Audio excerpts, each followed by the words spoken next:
still, yeah. So we're good. Yeah.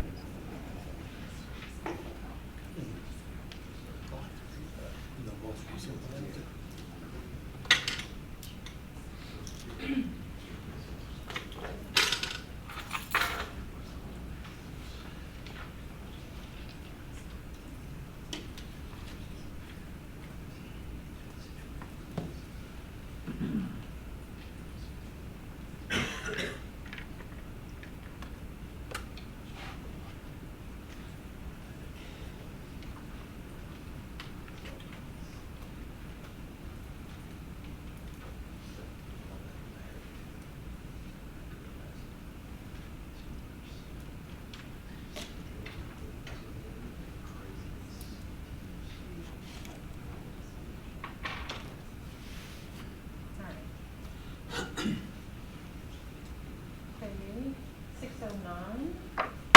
We'll go ahead and call the meeting to order. Dr. Means, if you would do a roll call for us. Yes, ma'am. Dr. Maddox. Present. Dr. Knox. Here. Dr. Yeager. Here. Dr. Gant. Here. Ms. Davis. Here. Dr. Dykeman. Here. Mr. Davis. Here. Thank you. We'll go to our item to amend and or adopt the agenda. So I'll open the floor. Mr. Davis? I would like to propose an amendment to remove 8.2 from the agenda. Okay.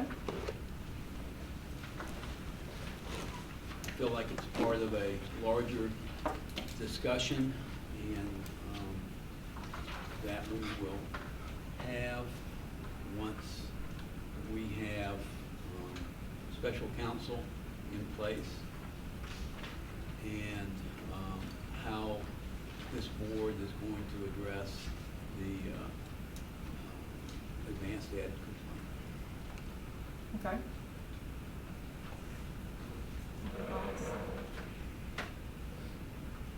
Need a second? Was that a motion? Yes, that's a Okay, motion. all right, yeah. Second, okay. Go ahead and open it before. I guess my question would be, what is the purpose of 8.2? Like, what are we trying to accomplish with it? I was thinking that the reason it's on the agenda is for us to talk about what to do about it, not actually to settle it or do it. And so I guess I was not opposed to having that discussion about it. Yeah, I think that was the intention, not to necessarily discuss in detail, but more so discussing our thoughts about what we needed to do about it. So I don't think that it necessarily has to be, an in-depth conversation. I mean, it could be a variety of different actions, right, including pulling, the agenda. I don't think it has to be a detailed, conversation. Was the fact that there was a feeling that a letter that Dr. Means addressed to the previous board president and our current vice president had not been addressed. And I get that, but I guess my point is that the horse has already gotten out of the gate, because that was not handled at the time, and so that subsequently became part of this larger advanced ed complaint. And to pull that out, to me, it's too late in the game to actually pull that out, because it's simply one piece of a much larger concern that created that advanced ed complaint. So anyway, that's my opinion. Madam President. I would recommend to you, but I can't make a motion, but I would recommend to this body that you table both 8.1 and 8.2. I think we've tried to, when I say we, the board president, vice president, the board member involved with one of the items, and legal counsel attempted to try to sit down and talk and resolve items before getting to this point. I made a request earlier this week of trying to get together and just talk before items getting to this point. And so I would, for the sake of the board, our work for kids, the community's sake, I would just ask that we try to have a dialogue and conversation first before having these action items in place. Okay, and so, just to be sure I'm following everything correctly, we had, Mr. Davis's motion to remove, 8.2 from, to remove 8.2 from the agenda, second. That was that. Yeah, that was just, and then seconded by Dr. Yeager, then it sounds like there was a substitute there. You can't make one. I can't, Make but- one. Well, then there, okay. But I will entertain a substitute. You wanna make it? Yeah, so I would like to, make a substitute motion that on Dr. Nee's recommendation, we table both of these items. I second that. That substitute, if I can. All right, Can so. I do that? What, And I second my own. Sure. Okay, so substitute motion is 8.1 and 8.2. Ms. Davis and Mr. Davis, I'm gonna open that up for any discussion or questions for that substitute motion. Dr. I Yeager? guess I would just encourage us to not just kick the can down the road a little farther. It has been too long for both of these items to have been kicked down the road. We need to resolve them. So if there's a conversation that we can have, whoever can have over the next week, and that by the time we get to the meeting, is there a way to like have a resolution or resolve at the next meeting that we haven't talked about? I don't know if we haven't talked about it in work session, can we still bring forward a motion to dispense with these things if we can resolve them in the meantime? Give us 2 weeks. So you want to amend that motion to put that time frame on there? I don't, well, Well, I almost feel like yes, so sure. having them on the agenda right now was to have a discussion about what we're gonna do about them. And if we keep them on the agenda, then at the point we get to them, we can talk about what we wanna do with them and maybe put a timeline on. I think the idea is that we want to talk about them maybe as a small group. Right, but that's what I mean, I think Direct this, people the involved. action, as you were saying, the action could be anything, right? Yeah. We can, talking about them at the work session, we could just say at that point, here's what I think we should do, talk about it in a small group, and then by the meeting time, have some kind of report back or something. So I guess I feel like pulling them off makes it harder for us to do what you wanna do for the meeting. Because we pull it off of here, then we have to put it back on for the meeting. Well, so I think to discuss these items, there are some areas in here that are personal affecting, so therefore that would need to be in an executive session. And so I would say that the reason I didn't actually amend the agenda to add an executive session is because I felt like we weren't at the point of readiness to talk about items 8.1 and 8.2. So we've adopted the agenda, have we not? No, we're still at the discussion for the substitute motion. So if there is a discussion on items 8.1 and 8.2, to your point, then that would need to, that would have to And be in the executive I would just say to your comment and then Yeah. your turn.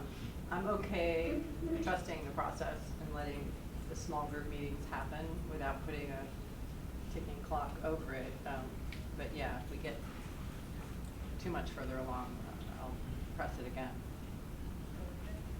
Your turn. I guess I'm wondering, why do we have it on here? Like, what was the thought we put it on here? Because of the email, I can answer that. The email exchanges accusing us of not acting and not responding. And that was an exchange among board members. It's here because we asked for it. Okay, well, why not move forward? Why are we going back and forth and moving this down? I You just made don't understand progress. why we are doing this. I just don't understand why we put it on the agenda.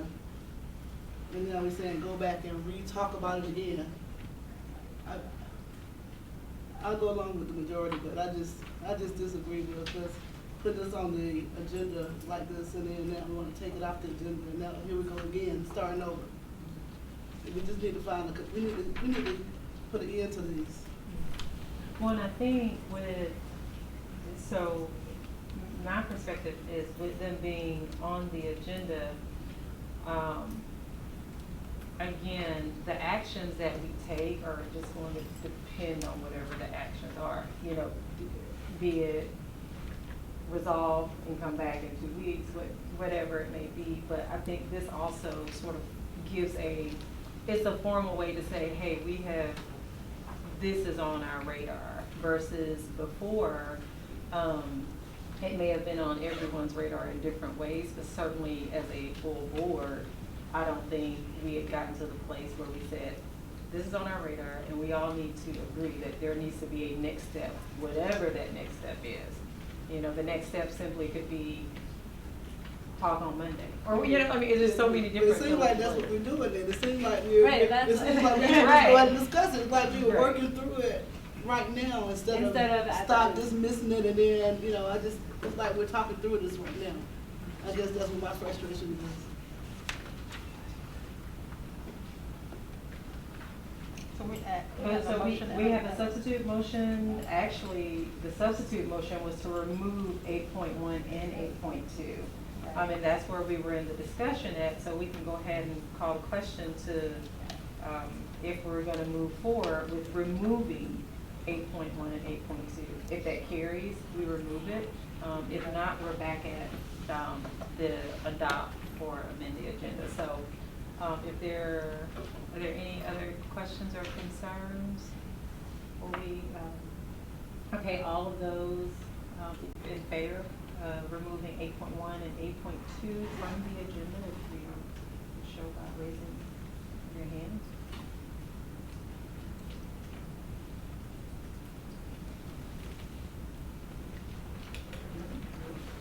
And then those in favor of keeping, I'm sorry.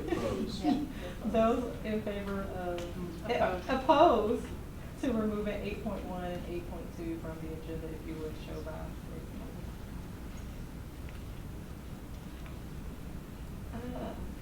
your hand. Oh, well, wait.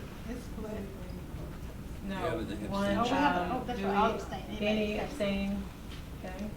And the abstention counts as a no, all right. That means it stays on.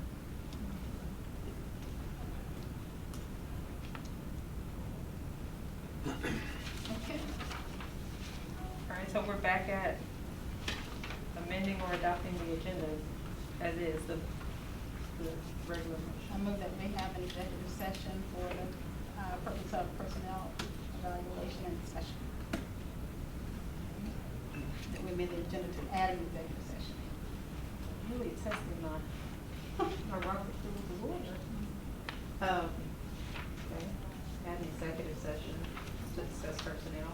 Yes. Can we broaden that? Personnel issues related to items 8.1 and 8.2 and superintendent's evaluation.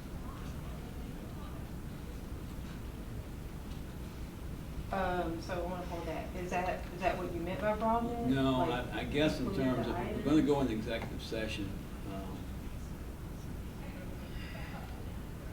Trying to think.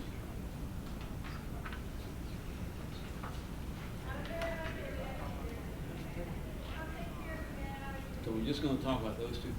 What do you suggest? Three things. Three things. What's the third thing? Superintendent's evaluation. Mid-year. Okay, I need some type of clarification, dealing with, the, hiring of, outside or second, school board attorney. So, I don't know, we can add it to the agenda, I guess. I don't know, I mean, I have questions around that. And so I don't know if that would be, if that would fit under, Linda, one of those three, you think? I think will definitely come up in our discussion of items 8.1 and 8.2. Okay, okay. But to be clear, I don't think that 8.1 and 8.2 have to be done in executive session. I mean, there are elements of it that, Yes. that potentially could, but I don't think that it like, I don't think it directly fits into the evaluation of discipline or. And that is a good Terms point, are- because our attorney has warned us about Well, he's- doing that in executive session, too. That's the other side. And I would imagine it's a matter of interpretation, certainly, right? Like what is considered discipline, what sort of crosses that line, but I don't. Well, when it affects a I don't think- person, specific person, I thought that we don't talk about personnel issues except in executive session, am I right? So, everything is open unless there's an exception that lets you do it in closed. One of the exceptions is to deliberate on the discipline or termination of personnel after evidence has been taken in open session. You have done that once before with 8.1 on the theory that if the board alleged to the PSC that its own superintendent had violated the code of ethics, that would be akin to a disciplinary action. 8.2 does not relate to the termination or discipline of any employee. I don't know what portion of that at all could be an executive session. And certainly even with, you know, from my perspective, even with the PSC, if it remains on the agenda and it's looking like it may, going back to the letter that was sent to us, we were not asked to decide consequences or decide, you know, what would happen as a result, but simply to make the determination. And so I guess it goes back to interpretation, because even with like the PSC. Even 8.1 is a gray zone. 8.2, I do not see an argument for at all. Okay, so then it's 8.1, we have the information to be presented to the board. That's gonna be open session, I understood that. And then what we did with that information is what I thought would have been executive session, but I stand corrected. Well, it's a gray area. Well, yeah, but if I remember his letter correctly, I mean, he says the gray area, but if it goes against you, it can cost you heavily. And as Dr. Gant said, there's nothing that requires any of it to be an executive session. If it's permissible, that's discretionary on your part. But then that goes back to as well what we discuss, you know, like what the action is. I feel that we can discuss some of the information or like these at a general enough term that we don't necessarily have to go into details, but I understand also sometimes you can't predict where conversations will go. Yeah, I mean, I was thinking along the same lines, that this conversation would really only be to talk about planning what our next steps are, and not actually going through any of the discussion about the complaint or the, either the PSC or, but, yeah. I don't think we need to go into executive session for those conversations. Right, that's, and I don't think so either, but if other people thought that we were having different conversations, then The conversation is around next steps, and that, I can certainly appreciate that, and I agree with that, I concur, that we're not talking about substance in these complaints. right, I'm that, fine. I mean, that was my understanding, but. Okay, that's it, as long as we can be disciplined about that. So I think we got a motion, but not a second, to take or to add the executive session still. Right, because there's still a third item that would fall under the deliberation about the evaluation. That's still the executive session item. Yeah. My motion still stands. Okay. So there's a motion for an executive session to be added. What? I'm sorry. For the purpose of evaluating the superintendent. Is there, do we have a second? I'm sorry. Is there a second? All right, I'll open the floor for any discussion related to the executive session. So Linda, is your plan to complete this evaluation and be certified or whatever, or finish it? Is that the plan for the executive session? I forget. That's the plan. That's the plan, okay. Can we then, based on this discussion, can we then come out and vote on the evaluation?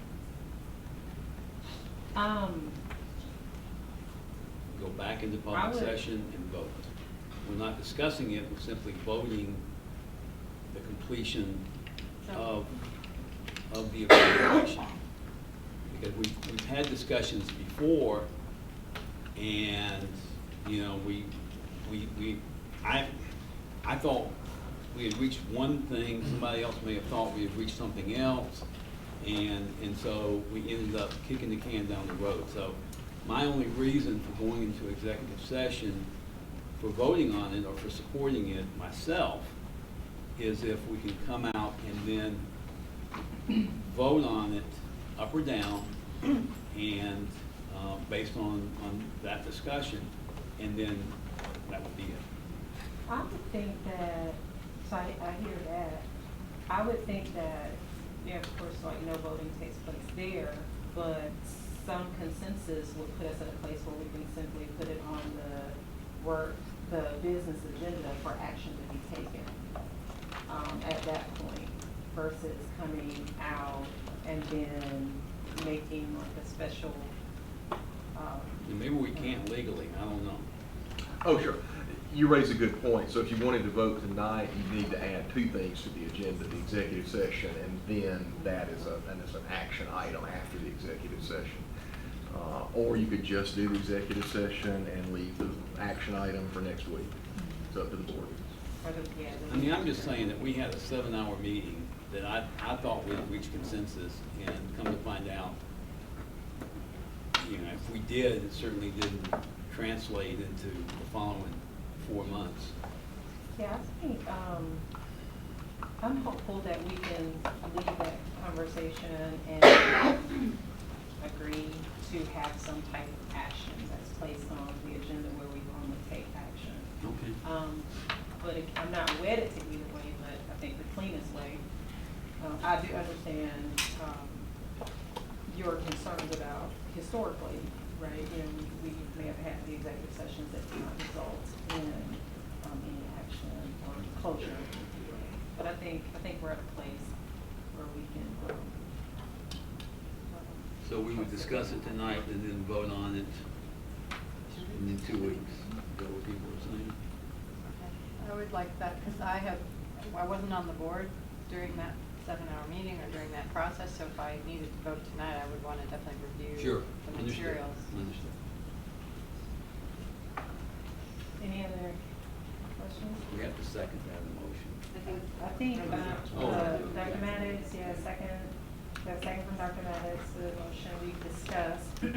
So the amendment was to add the executive session. We'll go ahead and vote, all of those in favor to add the executive session. I'm sorry, what number was it? 1, 2, 3, 7, all of them, unanimous.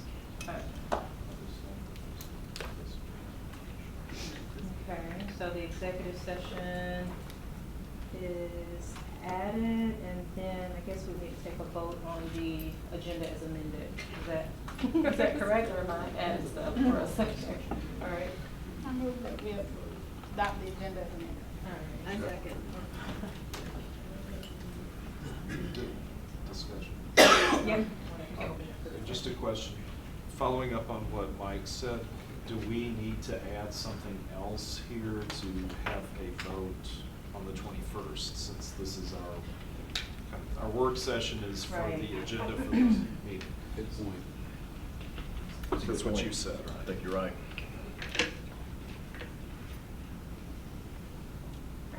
Could it be amended there or no? So it would either be We just add 8.3 or 7.12, depending on whether you want consent or non-consent.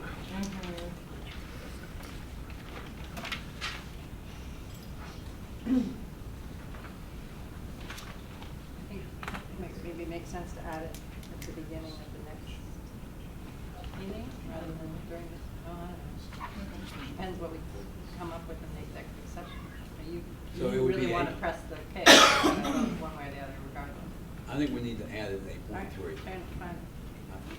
All right, now wait, let me get myself together. So we have,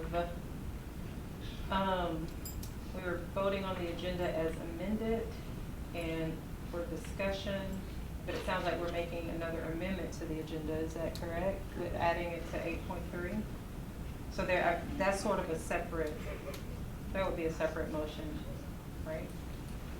Can we, A substitute. can we make 8.3 action related to the superintendent evaluation and then have that go into executive session for tonight? And that way it's an action to be voted on at the meeting. Or not, I That's mean, I don't excellent. know.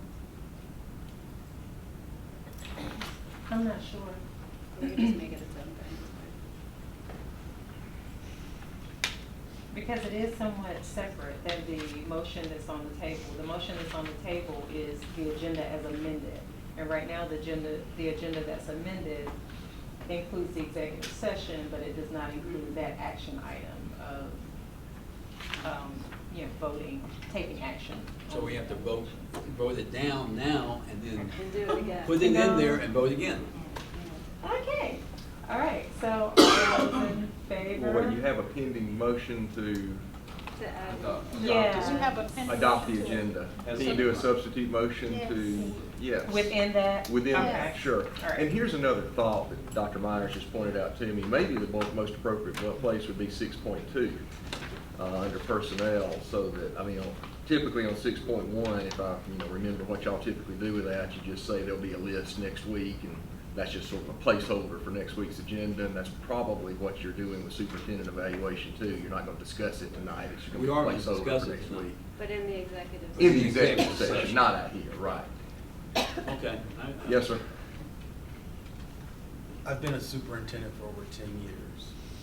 I've never had a board vote on an evaluation.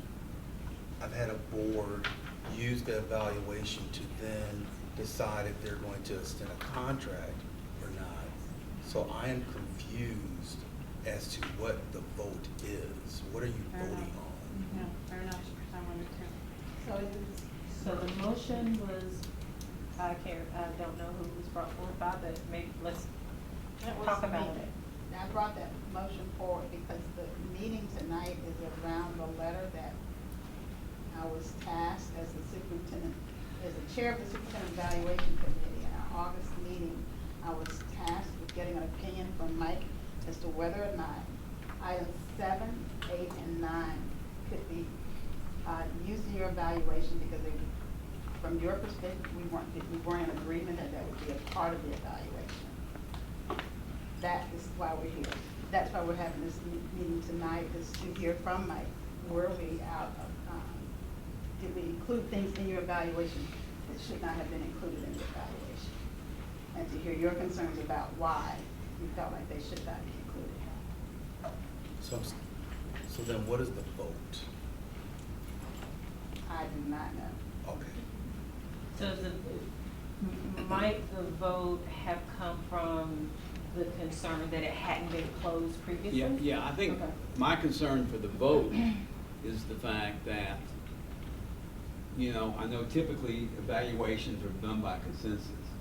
But what happened is that, in my view, we reached a consensus, but it never moved forward to become, to the next step. And so we've been languishing ever since. under, Right. under what, you know, Linda just expressed her concern was, and apparently your concern. So there was a consensus, in my opinion, there was a consensus, and then we got bogged down because of, Linda's concern, your concern, and then, Mike's letter, which to me, you can read it in any way. So that to me is why I moved to a vote, so that we don't end up a year from now still just making the same discussion. So the meeting tonight in executive session is to hear from Mike what he said in that letter, so that we can clear up anybody's misunderstandings about what the letter says and how he has explained that to us, and then we go forward from there. The only thing left for the superintendent's evaluation, as this board directed us to compile, I guess, is the signatures. So we need Dr. Lee's signature and the president's signature. I'm not in the middle of any of that. If they want to sign what's out there, that's fine. If we're going to honor the concerns from Dr. Means, then we need to have a conversation. So. That's where we are. Where we are as it relates to motions is that we had adopting the agenda as amended. We were doing discussion for that, and we sort of, I guess, talked around possibility of adding an item for voting on the evaluation, and then there's, you know, that question that's still on the floor as far as like what would be the purpose of adding an action item to vote on the evaluation itself, regardless of where that's added at. I don't know that we need a vote, and I don't know that we need a follow-up next week at all. This is simply a personnel issue that we need to resolve. And we have that within our purview to do that. Ms. Davis is right. There's nothing in the statute or your policy that requires a vote on it, and as Greg said, it's typically done by consensus. I haven't been in these meetings. I don't know what this, I haven't seen this document, but, I mean, apparently there's some stalemate, so. And so too, what we do know is a vote is not needed, but signatures are, and the discussion is. And Is that there's what I no, hear? there's a place for them to be signed, but we have in the past, in my experience on this board, we have had superintendents refuse to sign their evaluations because they felt that they were unfair or not impartial. And so we just allow them to write a letter, and that goes in the personnel file. So this is, again, it's very easily solved if we would just let it go to wherever it needs to go and get to the same page I on think it. it could have been done months ago, but you're right. So I'm gonna go back to this. I think the challenge, if I may, Dr. Gann, I think the challenge to the conversation has been, is it even legal for the board, the employer, the supervisor, to add 3 components of evaluation to a tool that the employee was unaware of that was being added to the evaluation tool? That's number 1. The second is it measurable? And are these components even measurable? And I think the stalemate, as legal counsel stated, is that from a statute standpoint, a supervisor is unable to add evaluation criteria that the employee is unaware of. And so that's the challenge that's been kind of holding us back here. Now, if the board believes that the proper path is to vote anyway, and to say, we're moving forward with those 3 components that were added without the conversation and conferencing with the employee, is not measurable, and it's not, I think, you know, the other component, I think the law says is it should be attached to your strategic plan in some way, shape, or form. I think that's been the challenge with this situation, because as I've stated to people in conversation, if a principal was evaluated and then they came to their evaluation meeting and found that there were 3 additional criteria that was added to their evaluation that they were unaware of. I know in our space, that wouldn't be acceptable.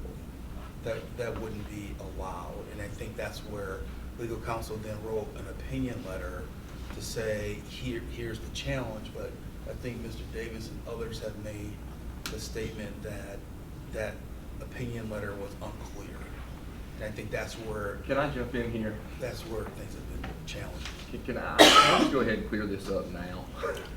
All right, here's what the law, here's what the statute, here's what the law says about superintendent evaluation. All personnel employed by local units of administration, including school superintendents, shall have their performance evaluated annually by appropriately trained evaluators. In the case of local school superintendents, such evaluation shall be performed by the local board of education. Period. End of world. That's all that's in the law.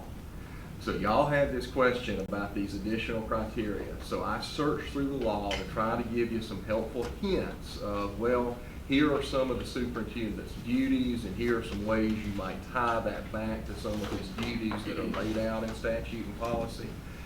I'm not a judge. I don't have a black robe. I wasn't given a ruling. I was just trying to give you some helpful hints for how you might tie all this together and resolve the conflict.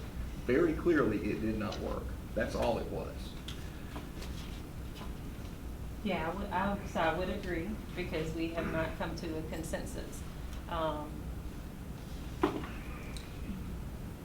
want to take us back though, because it does certainly sound like we are partially discussing things that will come up in executive session, right? And want to sort of make a note that we are at item 2.1. And we still have, like, we need to resolve, is that a substitute motion to add an action item to the agenda? To go into executive session. Well, It's whether we want to have a vote of some sort. right, Oh, so- because, so where we were is that we were at adopting the agenda as amended, which had the executive session on there. We had a second by Dr. Dykeman. We were discussing that, and within that discussion came the question or discussion of where or if we would vote on the evaluation itself. And then from there came the concerns that historically an evaluation has not been voted on. And so that's really where we are. So I guess I just want to get clarity, considering all of those concerns, but also where we are. Is this a substitute motion that you're wanting to make a motion for? Like the evaluation to be voted on in a certain area? Yeah, because I don't see how to get out of this logjam. Okay, and so what is the motion? Can you tell me the motion specifically? Well, the motion would be to 6.2 would be vote on the evaluation. Vote what? Up or down. Now, if we leave tonight's meeting and we reached a consensus, then I will be the first one to propose in 2 weeks to take it off the agenda. Because there would be a moot point. So there's a motion We're still trying to understand what, okay, vote. All right, so there's a motion to, a substitute motion within this motion to vote on the evaluation. Is there a second on that motion?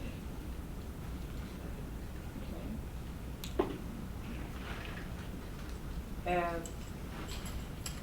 I'll open the floor back up briefly for any further discussions. This is a motion to add a vote to the meeting 2 weeks from now. And it's actually a substitute, like it's within, we're still trying to, want to get back to. So this is a substitute motion to approve the agenda with both your executive session added and a 6.2 added for Right. superintendent evaluation. Right. Okay, so all in favor of those two items being added, if you would show by raising of your hands.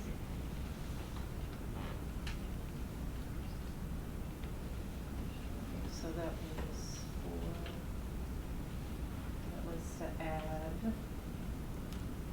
Let's go with 6.2. Okay, all opposed to adding the 6.2 to vote on the evaluation. Are we gonna And- call it vote on the evaluation? Or just superintendent's evaluation? Action on the superintendent evaluation. But all opposed because we. I heard you, I just wanted to make sure I heard you. So are there any opposed to, and any abstaining? Abstaining doesn't buy me anything. I I know, just don't but- know where to go here. So, Okay. all right, I'll go with abstain. That's because you wanted your executive Can I session. just ask you, Ms. Davis, you abstained and you voted no? Okay, that's all I need to know. But this is your. Well, All abstain right. is no too, so it doesn't matter. Yeah. So, now we have to, vote on the agenda as amended. And right now, the agenda as amended has the executive session at the end and sort of a, I guess, a placeholder moving forward to vote on the evaluation. Okay, so is there a motion to accept the agenda as amended? So moved. Okay. Any other discussion? Quick question, the executive session is with regard to just the superintendent evaluation. That's correct. Any other questions? All right, all in favor of adopting the agenda as amended? So, everyone? All right.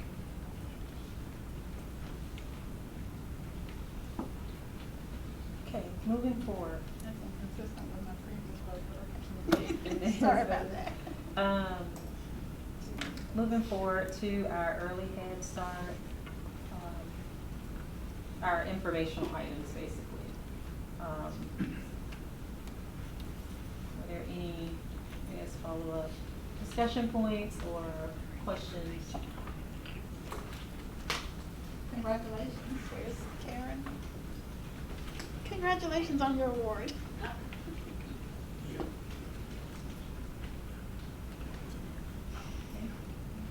Any additional information there, following or questions? Okay. On November SPLOST report.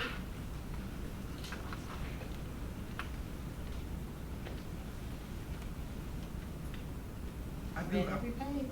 I have a report. Okay. Madam President, there'll be more information during the superintendent's report as it pertains to SPLOST 5, but the information embedded in the report is fairly self-explanatory as it pertains to the monthly intake, as it pertains to sales tax. We continue to exceed the $1.85 million that is projected on a monthly basis. As I stated, there will be additional information reviewed during Mr. Fisher's report that will be part of the superintendent's report. Okay. All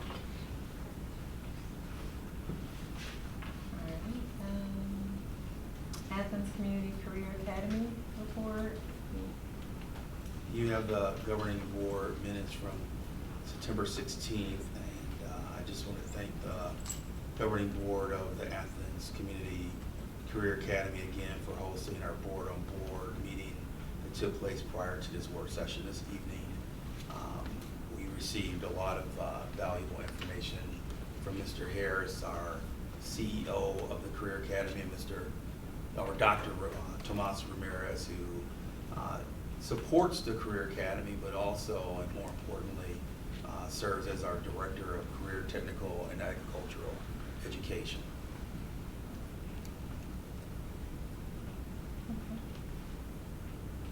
I just like to say, it just feels like they're bursting at the seams and so many opportunities are out there. I hope we can actually move forward, getting some relief for them.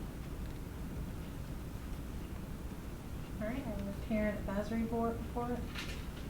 The minutes from the October meeting is attached to their report. I'm looking forward to meeting with the parent advisory board this coming Monday, November 11th. Yeah, I've got one kind of question, and I don't know, I mean, part of the minutes talked about the PAB passed a resolution for school board members to begin attending, and I'm not sure what that looks like. You know, I don't, I know that they were talking about meeting with the superintendent every other month, and I didn't know if they were talking in terms of one or more board meetings, meeting with them in between that time period, or accompanying the superintendent. I don't know what their intentions were. I couldn't tell by the resolution. Is somebody here from PAB?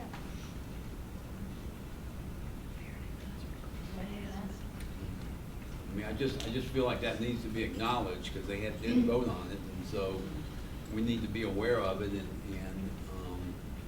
you know, because last month, many of us made strong arguments for a continuation of PAB, so.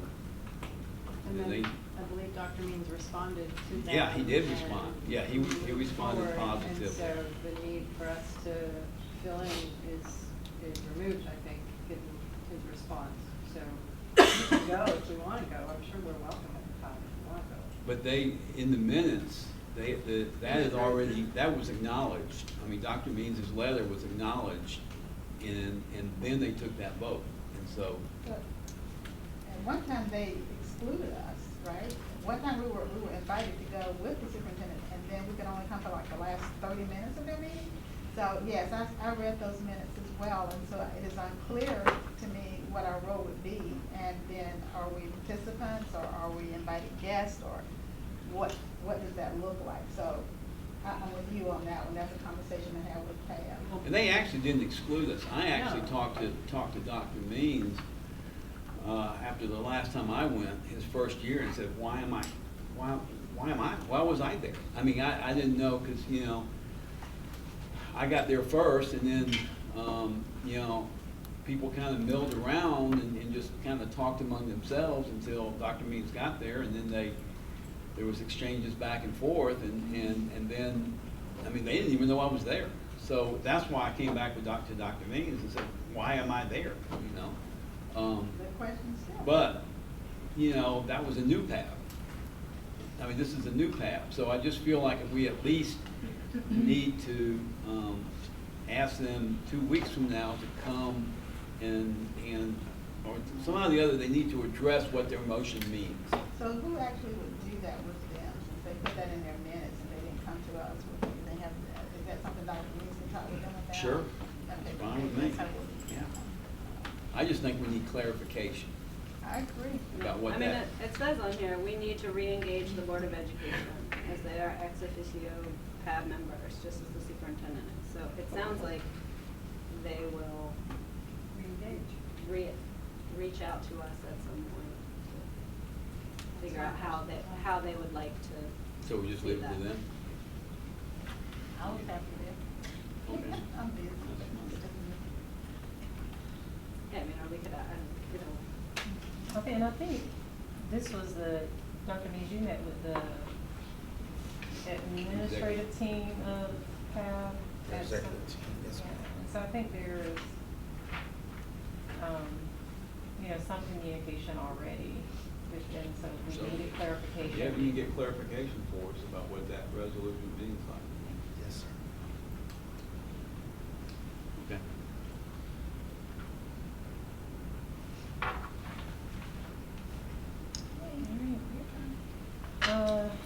Board president report, I just have a couple of things. One, well, I'll start at the bottom. One is, I know Ms. Palmer has sent out several dates for us to try to figure out a variety of different things.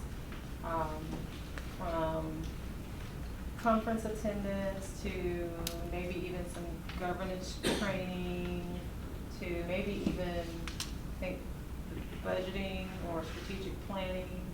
And so if you haven't replied back to that, please do. In an ideal world, we would have a calendar where we can pretty much know, oh, like this semester and next semester, just about everything that's gonna be on there and what we have to attend, just because planning, the closer we get to these, it just becomes impossible. So this is on the budget, right? There were three different things. What were the three? The three They were- different items was a follow-up with GSBA. Right. The second item was to start the process for strategic planning. The third item was to start the process of looking at fiscal year 2021. Those were the three items that the board has requested to be more engaged in and have an opportunity to learn more about.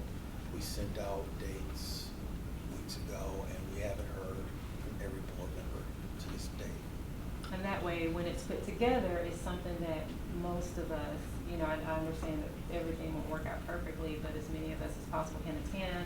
Also, I think there may have been some communication about GSBA and the national conference as well that was sent out. And so, like I said, ideally, we would all be able to look at moving into next semester and closing out the semester, going ahead and putting the training opportunities that exist on our, you know, on our calendar. So if you haven't done that, please do that. Yeah, I mean, people need to get called out, because we do need that Well, no, stuff. they're not gonna- Just like if you haven't, try to get it done. What's today, Thursday? If you can go home and get it done no later than Sunday, that would be great. And that way, Ms. Palmer and Dr. Mees will have the information that we've given them so that we'll know when we're gonna be expected to be here. And so we can participate in processes that we've identified are important. Dr. Yeager. I was just gonna say, I'm trying to find, I know I did one Google form for the GSBA. Think I did it? Am I one of the bad people? Because I don't know, I mean, there were three I can Google resend forms. them I may out not have done all three, tomorrow. I don't I'll see the other one, resend so. them all out. I'll resend them again. Thank you. 'Cause- But I wanna make sure you got mine. I mean, we Yeah, get so- kinda nervous about whether people get them or not. You can copy yourself on your reply. Well, it still doesn't say that you received it, but I try to, the most recent that I I tried tried to that copy. too. You can call us out on email. You can Yeah. just send it Yeah. out. Say, I Yeah. have it from these people and not from these people. And Yeah, because And I'll buy you lunch if I'm on that list. You did one twice.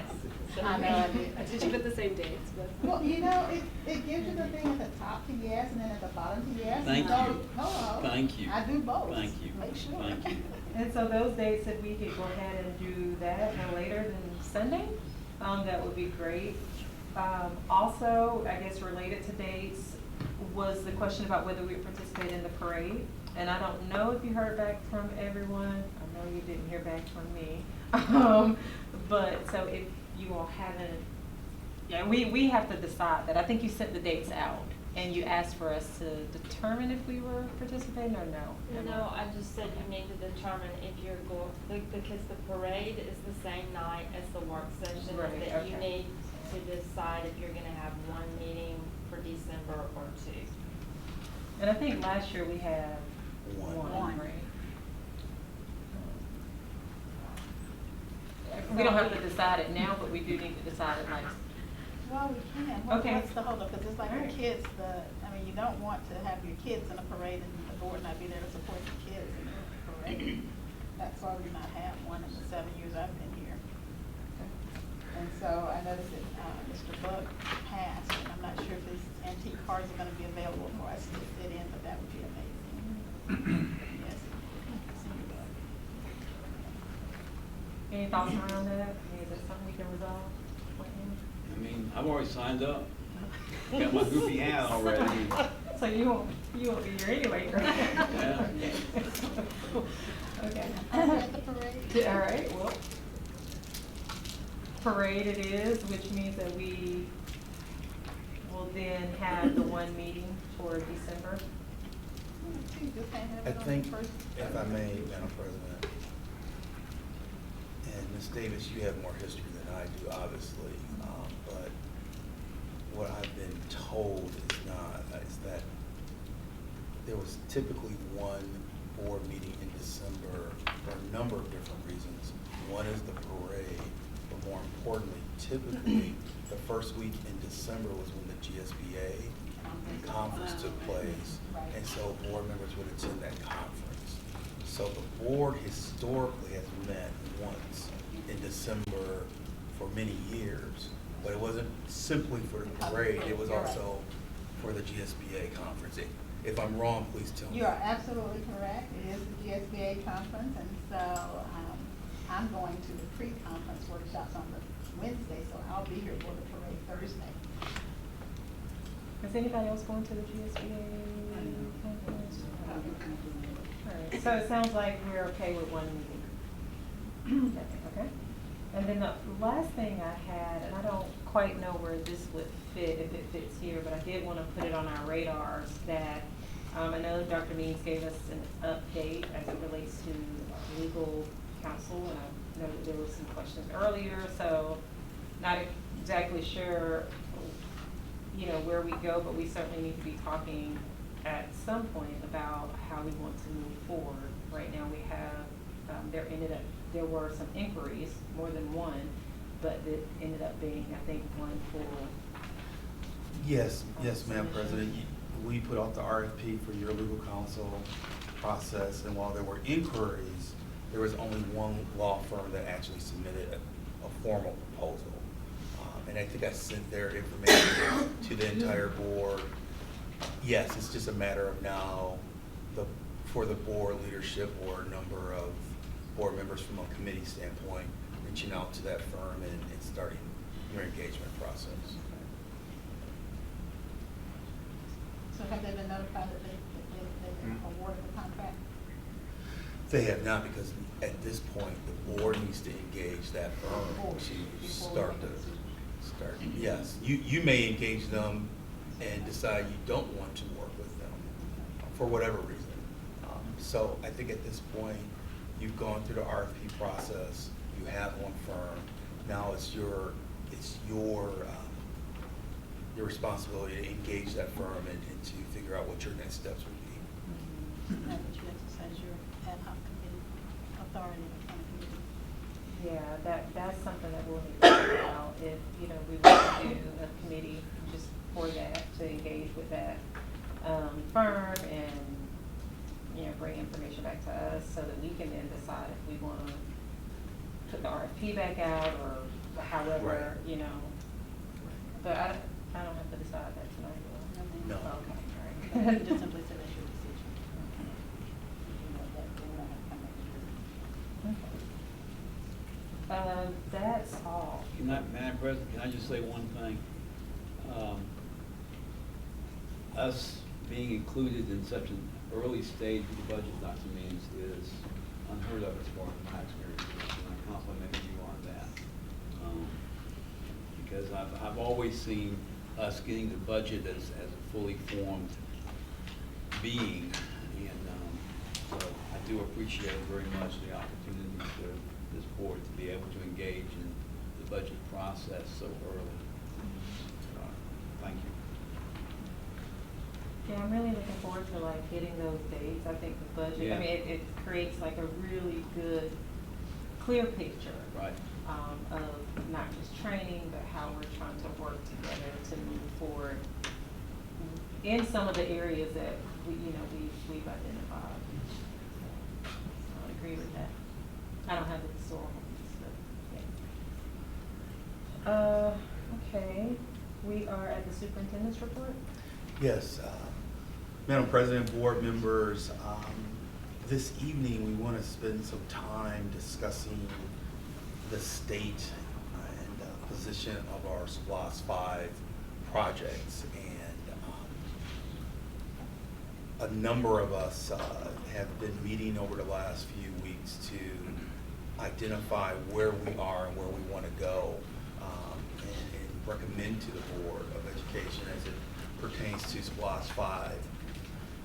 At your last business meeting, there were a number of constituents, parents, students, teachers from Clarke Middle who indicated concern that their funds for their school was not part of the future SPLOST 5 projects. I really appreciate the opportunity to hear from those stakeholders, and we've been meeting internally since that meeting. I've indicated to the board and shared with the board, but part of my recommendation is that we reallocate that $10 million back to Clarke Middle and allow the Clarke Middle School community to start the process of imaging and having some vision around what their school will be, either through a renovation project or through a complete rebuild of the school. But by having the funds within SPLOST 5, it allows that school community to start that process. So that will be a major component of what you'll hear from Mr. Fisher in a few minutes. We have other projects that we do want to present to you over the next few months. Those projects range from the high school athletic fields and facilities to looking at possible classroom additions at both Gaines Elementary and Chase Street School. And again, it's our recommendation that we allow the Clarke Middle School community to start that process of visioning and looking at what their school needs. We will also start the engagement process with the West Broad community as you have voted in the affirmative to move forward with early childhood center at that campus, along with functions that will come out of the Campbell Street portion of that building. We've talked about this before at the board table, but the final configuration and design of that facility will include a number of different parties. The district is already engaged with Athens, a historic society, and we're looking forward to engaging others. So I'm going to ask Mr. Fisher to make his way to the podium here. But we've tried to lay out some of the issues that we've heard, and hopefully we have it addressed as it pertains to our Clarke County schools and what SPLOST is and what we are identifying for SPLOST 5. Mr. Fisher. Thank you, Dr. Means, and to the board, Madam President. Thank you for giving us the opportunity to present our PowerPoint tonight on SPLOST for education, investing in Clarke County schools. And for the agenda, we're going to do Clarke County schools by the numbers, current numbers and sources for funding growth, eSPLOST overview, process for eSPLOST projects, review of recent eSPLOST programs, funding and projects completed, eSPLOST 4 and 5, current BOE approved projects, current eSPLOST budgets and projections, and next steps for outstanding projects. By the numbers, we have 21 schools in Clarke County School District, 13,000 plus students. We have a staff of 2,280, and our general budget is $175 million, and we have a debt remaining on our SPLOST bond of $43,300,000. Sources for funding growth. Of course, our property taxes, we got a 20.0 millage rate, which was happening in 2016. We got eSPLOST, and what that means is we have a one sales tax consumption on goods paid by all people who shop, dine, receive services in Clarke County, including outside visitors.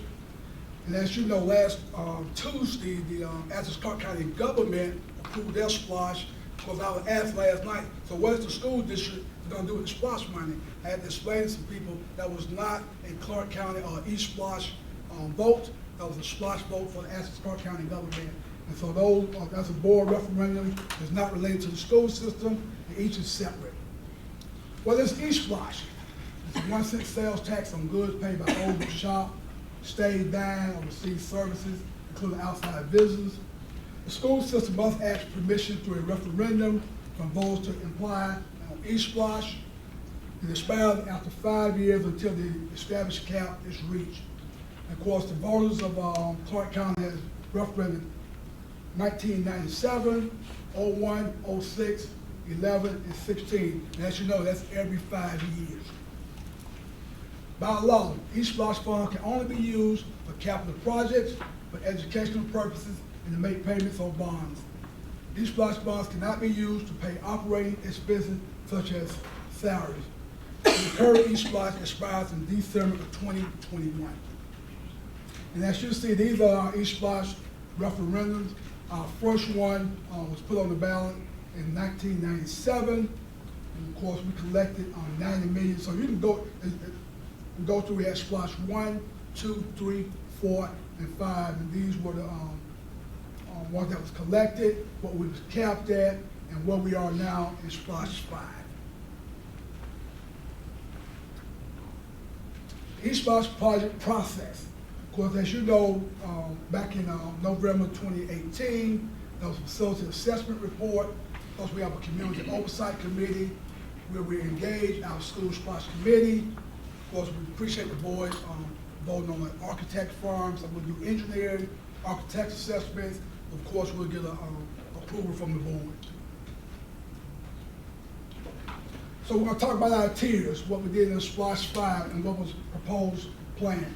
Tier 1, Overthorpe Avenue Elementary, Hillsman, Core, Clarke Miller, BHL. We had building several renewals, the district school, classroom, technology, and infrastructure. Tier 2, building additions to accommodate enrollment. And Dr. Means talked about Chase and Gaines. Of course, Whitehead is our largest elementary school with our growth. And then school bus purchases. And then our tier 3 is city shows, high school improvements, extracurricular activities improvement, of course our district office, school nutrition, and other support functions. What have we completed? We completed the city shows, high school locker room and old gym upgrades, the Clarke Central High School's softball concession, press box and field upgrades, Hillsman Middle School new build, BHL Vernon Harris Lines Middle School renovation, Core Middle School renovation, of course the Career Academy Cosmetology Lab, and Overthorpe Avenue renovation new build. Our current approval, which you already have approved, is the West Broad Early Learning Center. And our proposed moving forward, Clarke Miller original slated for renovation, and what Dr. Means talked about, instead of us doing the district office, we'll move the $10 million to Clarke Miller. The district office will be deferred until SPLOST 6, high school athletic facilities, addition to Chase Elementary and Gaines Elementary, technology and nutrition.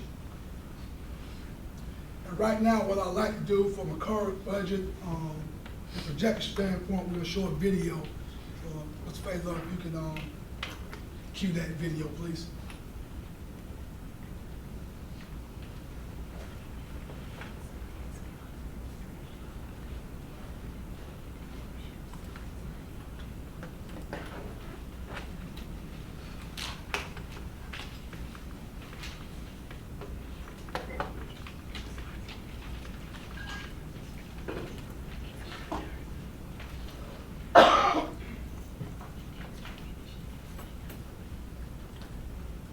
Have you ever wondered how school systems fund or finance their SPLOST Can everybody projects? see that? Yes. To answer this question, let's first take a look at what the Athens-Clarke County voters approved, then dive into the total anticipated collections, and then move on to how those collections are used to fund projects. In November of 2016, voters took to the polls and approved the Clarke County Board of Education to levy a 1-cent sales tax to fund special projects. In conjunction with this referendum, the voters also approved the school system to issue general obligation debt, also known as bonds. It is important to note here that the maximum amount of debt CCSD can take on in conjunction with SPLOST 5 is $60 million. CCSD originally estimated monthly collections to average $1.85 million. Actual collections have averaged over $2 million, putting us on track to raise more than $116 million over the course of 5 years.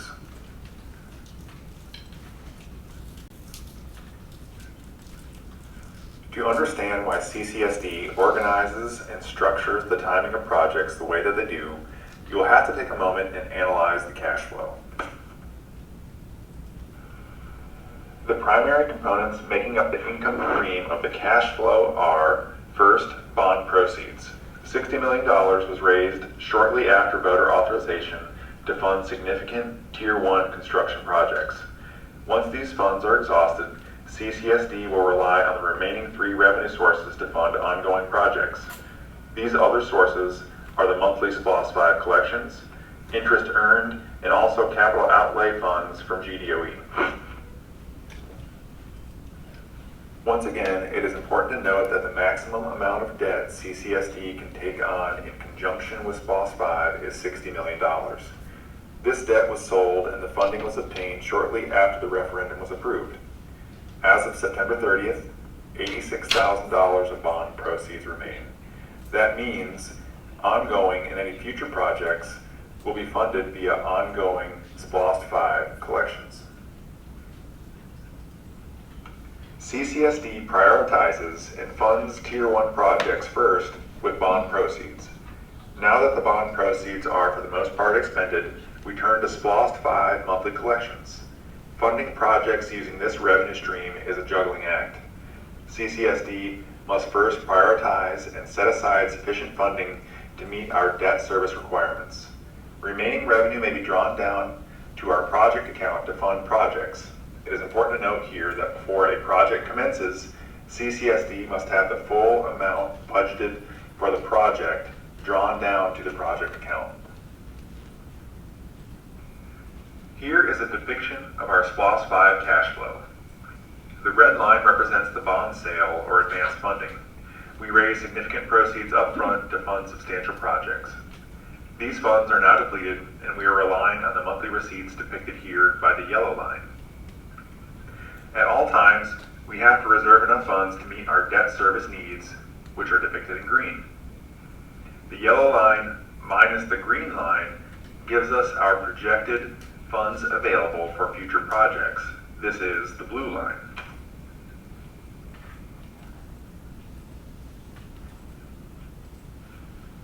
At the end of September 2019, budgets for projects that have been approved and or commenced tally over $108 million.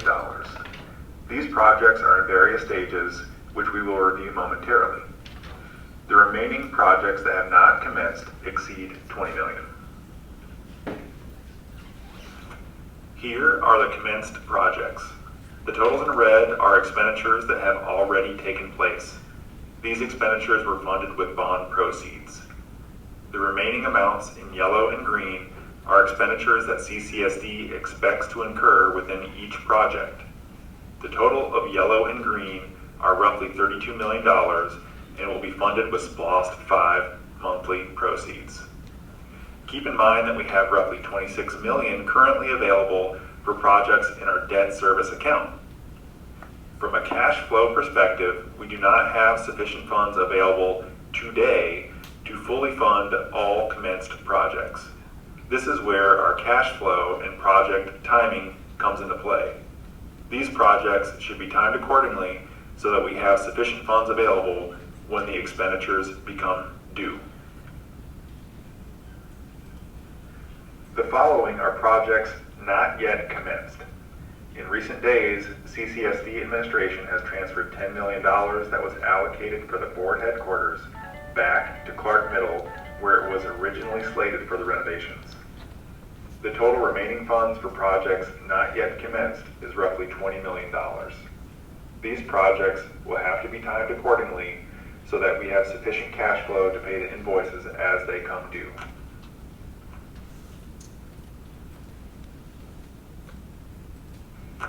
If you have any questions, please don't hesitate to contact me. You can call me directly at the phone number listed below or email me. Thank you.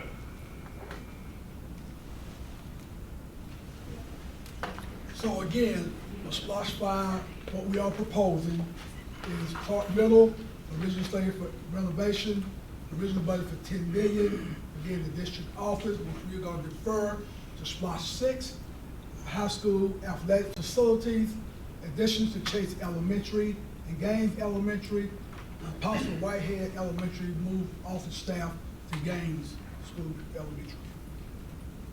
The original games. Yes. So the original Gaines, thank you, Dr. Beasley. Next steps.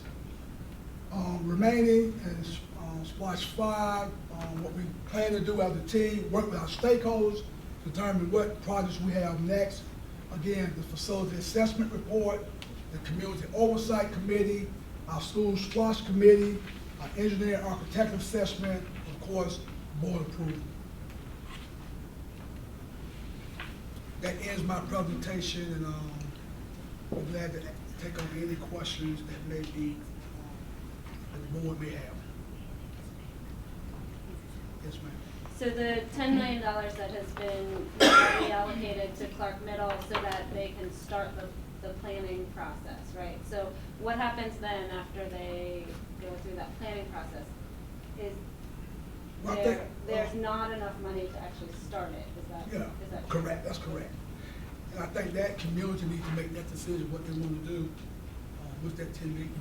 But I think part of the, if I may, Yes, Mr. sir. Fisher, I think part of the engagement process, Dr. Dykeman, is that we want to create a space where parents can ask questions of our lead engineer, Mr. Gilbreth, and Mr. Fisher. And there will be, I would assume, I anticipate a number of different questions. Questions such as, can you start the construction in phases? Mhm. And I think Mr. Gilbreth has an answer for it. There will be questions around, and I think this was a concept that was presented when we presented the future facilities use report last November. Can you at least build a gym? Mr. Gilbreth again can answer the challenges with that process. So what we want to do is at a minimum allow that school community to start the process. And let's not, I think that's the flaw, and when I think about our process last year, let's not presume that everyone in that school community want a brand new building. They may, especially after seeing how nice Hillsman, the new Hillsman Middle School is, but we should not make the presumption that they want a new building. Their engagement may be such where they want to renovate. The other question that I would anticipate if I were Mr. Fisher, Mr. Gilbreth, would be, so if I'm a Clarke Middle community member, they may pose the question, why did Coyle and BHL initially have $10 million budgeted for their renovations, but the final cost was beyond that? Why are we at 10 million and those two schools went beyond the 10 million? I think there's a couple of answers. One would be if we continue to stay on the path that we are on with our monthly intake, there will be up to $4 million extra available for the Clarke Middle project. And so I think it gets us closer to what BHL and Coyle actually spent, but not all the way there. And so we will take the feedback from the Clarke Middle community. If the feedback is we want a new facility, then that dollar amount that we've already earmarked for Clarke Middle will stay in SPLOST 5, and we'll use the funds from SPLOST 6 plus the remaining from SPLOST 5 to construct the building. In a very similar way that we use remaining funds from SPLOST 4 and cross over to SPLOST 5 for the construction of Oglethorpe.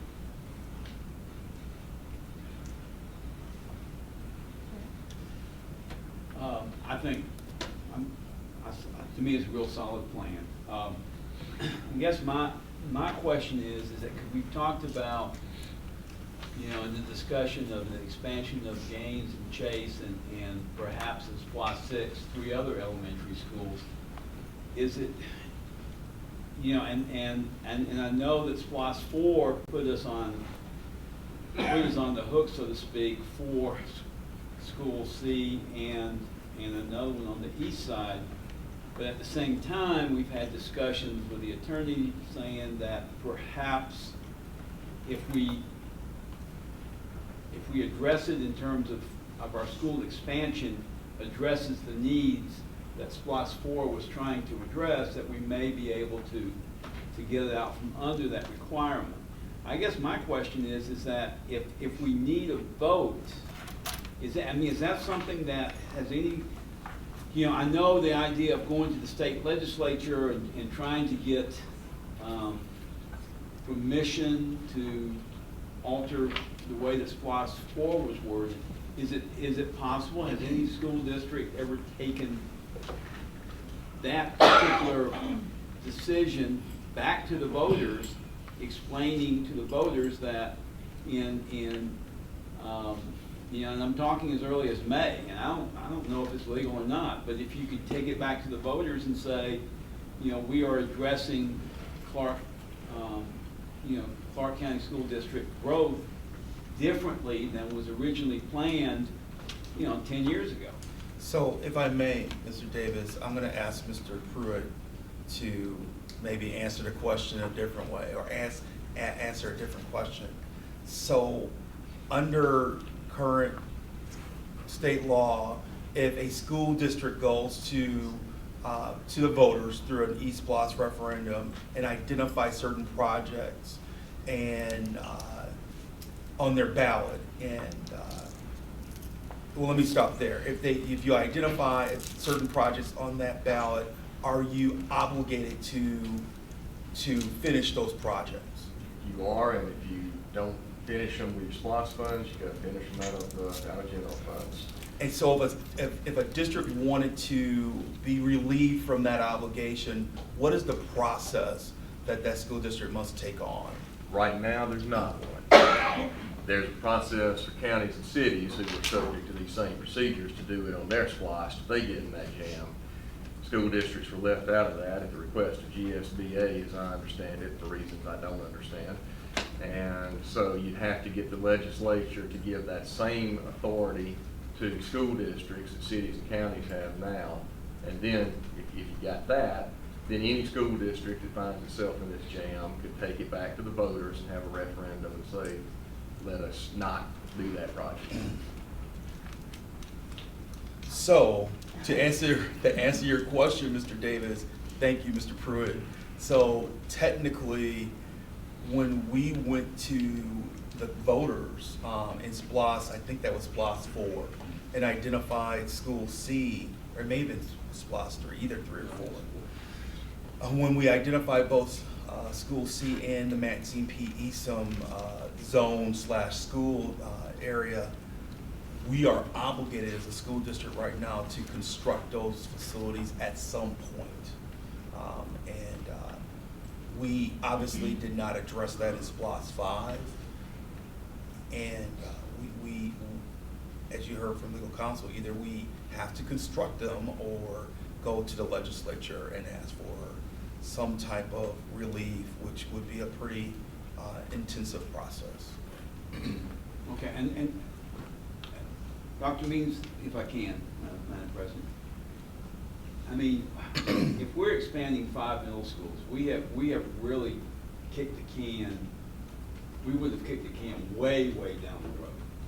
And what if we, instead of taking on the whole SPLOST issue, could we ask our delegation that we're going to be meeting with, our legislative delegation that we're going to be meeting with in December, to create a special bill that would only apply to Clarke County given a unique set of circumstances? Is that Bill to do what? ask them for some relief from what's stipulated in SPLOST 4? Probably not, because typically if you have a statute of general application, you can't have local acts that are in contravention of it. It might be possible, I don't know. That's a pretty high level legislative constitutional question. I mean, the reason I'm asking this, of course, is that we have these zones where we have kids who are able to select, the parents can select what schools they go to. So it's something that that I raised with you when you first came, and you know, I'm just, you know, kind of wondering how, you know, I mean, theoretically, this could be kept that way for 20 years.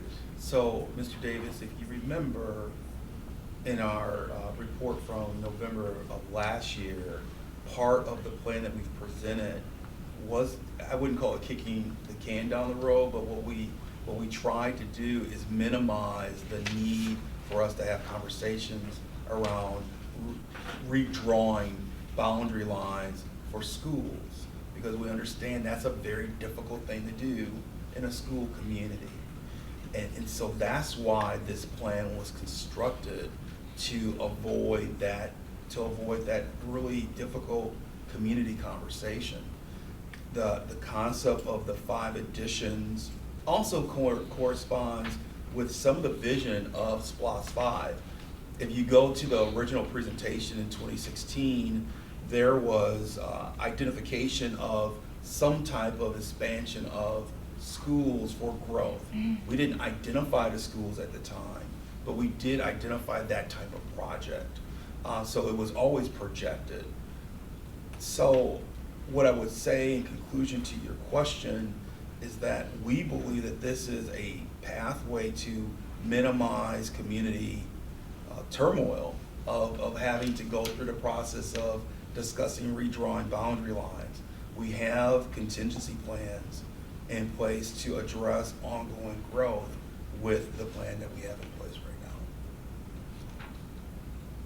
Just wondering what the superintendent 25 years from now is going to be saying. I don't know what that person will say at all, and I wish she or he good luck. Yeah, I was gonna say, this is a bigger conversation, I think, and when we start looking at the, you know, doing something with School C and trying to create an immediacy for that. So I would like for us to have that conversation, but I wanna have it in concert with what's happening in our, commission districts, and as the county is looking at its changes that are gonna have to happen or may happen as a result of the 2020 census. And so I'm wondering if this isn't a conversation to kind of push forward that way. But I'd also like for us to consider this concept of community schools that we keep talking about, and how many of our kids actually have a community school, and what would the impact of those 2 community schools do to transportation if we weren't busing kids, if they were able to walk to their neighborhood schools. And so I think there's a bigger conversation that happens as a result of the 2020 census and what happens to our congressional and commission districts and how things get redrawn in Athens. Whether or not we participate in that redrawing, that's a whole other thing. But right now, the projects that have been identified seem to be the ones that are reactionary to how we currently have constructed our schools and our zones. Is that right? I appreciate your comment, Ms. Davis. There, if you remember from last November, there were varying opinions on your statement. In particular, someone could say that you are lifting up the issue of the children who live in the Rolling Ridge area needing or being zoned for Chase Street School. And so I appreciate your comments, but I remember distinctly, I received emails from Chase Street parents who said, we appreciate and embrace the children from that community in our zone. And so I think there's 2 different opinions on what that means in terms of what a rural, I wouldn't call it community schools, they're more neighborhood schools, and creating neighborhood school zones where you're able to address that issue. Again, I just hope the board, and many of you weren't here last November in these seats, but one of the challenges that was placed on our plate for that report from the immediate past board president was, do we need to start having conversations around redrawing boundary lines for our elementary schools? And the board at that time seemed pleased that we created a plan that would delay that need and that conversation.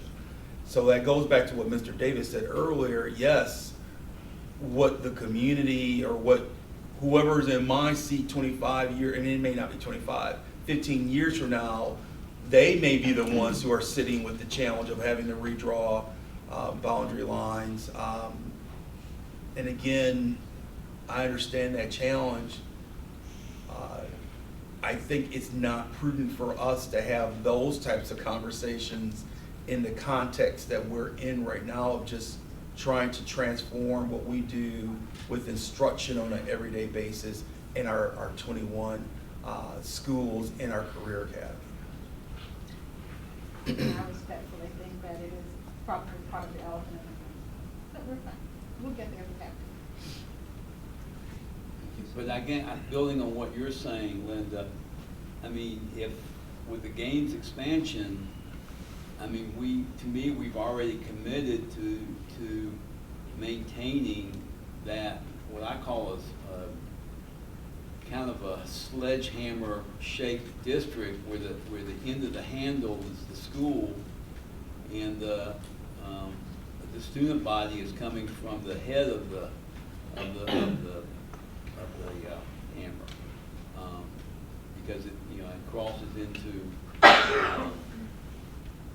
Nellie B, so I agree with you. I'm just real concerned about that, and at the same time, with this East Side School District being as it is, then we've got students that are making choices to go further away to school, even though it would make much more sense with the neighborhood school concept that they would be attending games.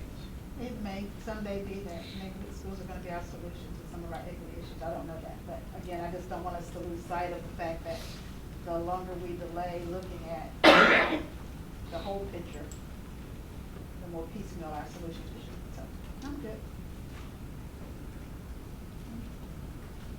Additional questions about? So school C, it's just put off for a little longer. That's basically the idea. It's deferred, yes, ma'am. Yes. Okay. And I think so for the public's sake and these are conversations that the board has been having as it relates to property committee conversations. Because there are developers in this community who would appreciate the opportunity to purchase the property we own right now in the School C zone. Okay. And so there are a number of developers who continue to knock on the proverbial district door to say, is that property for sale? Because if it's for sale, we would like to buy it.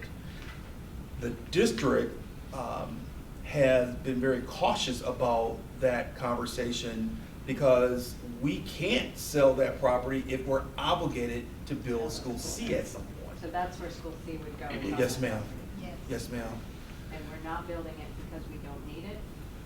We're not building it because it would start the process of redrawing boundary lines. Oh, all right. And once you start that process, where do you stop? And so it goes to the comment that Ms. Davis and Mr. Davis made a few minutes ago of, if we're going, you have two pathways. You can either go with the pathway that we constructed last November that minimizes that conversation for our community, or you can open the proverbial floodgates and start the discussions of where are the new boundary lines drawn.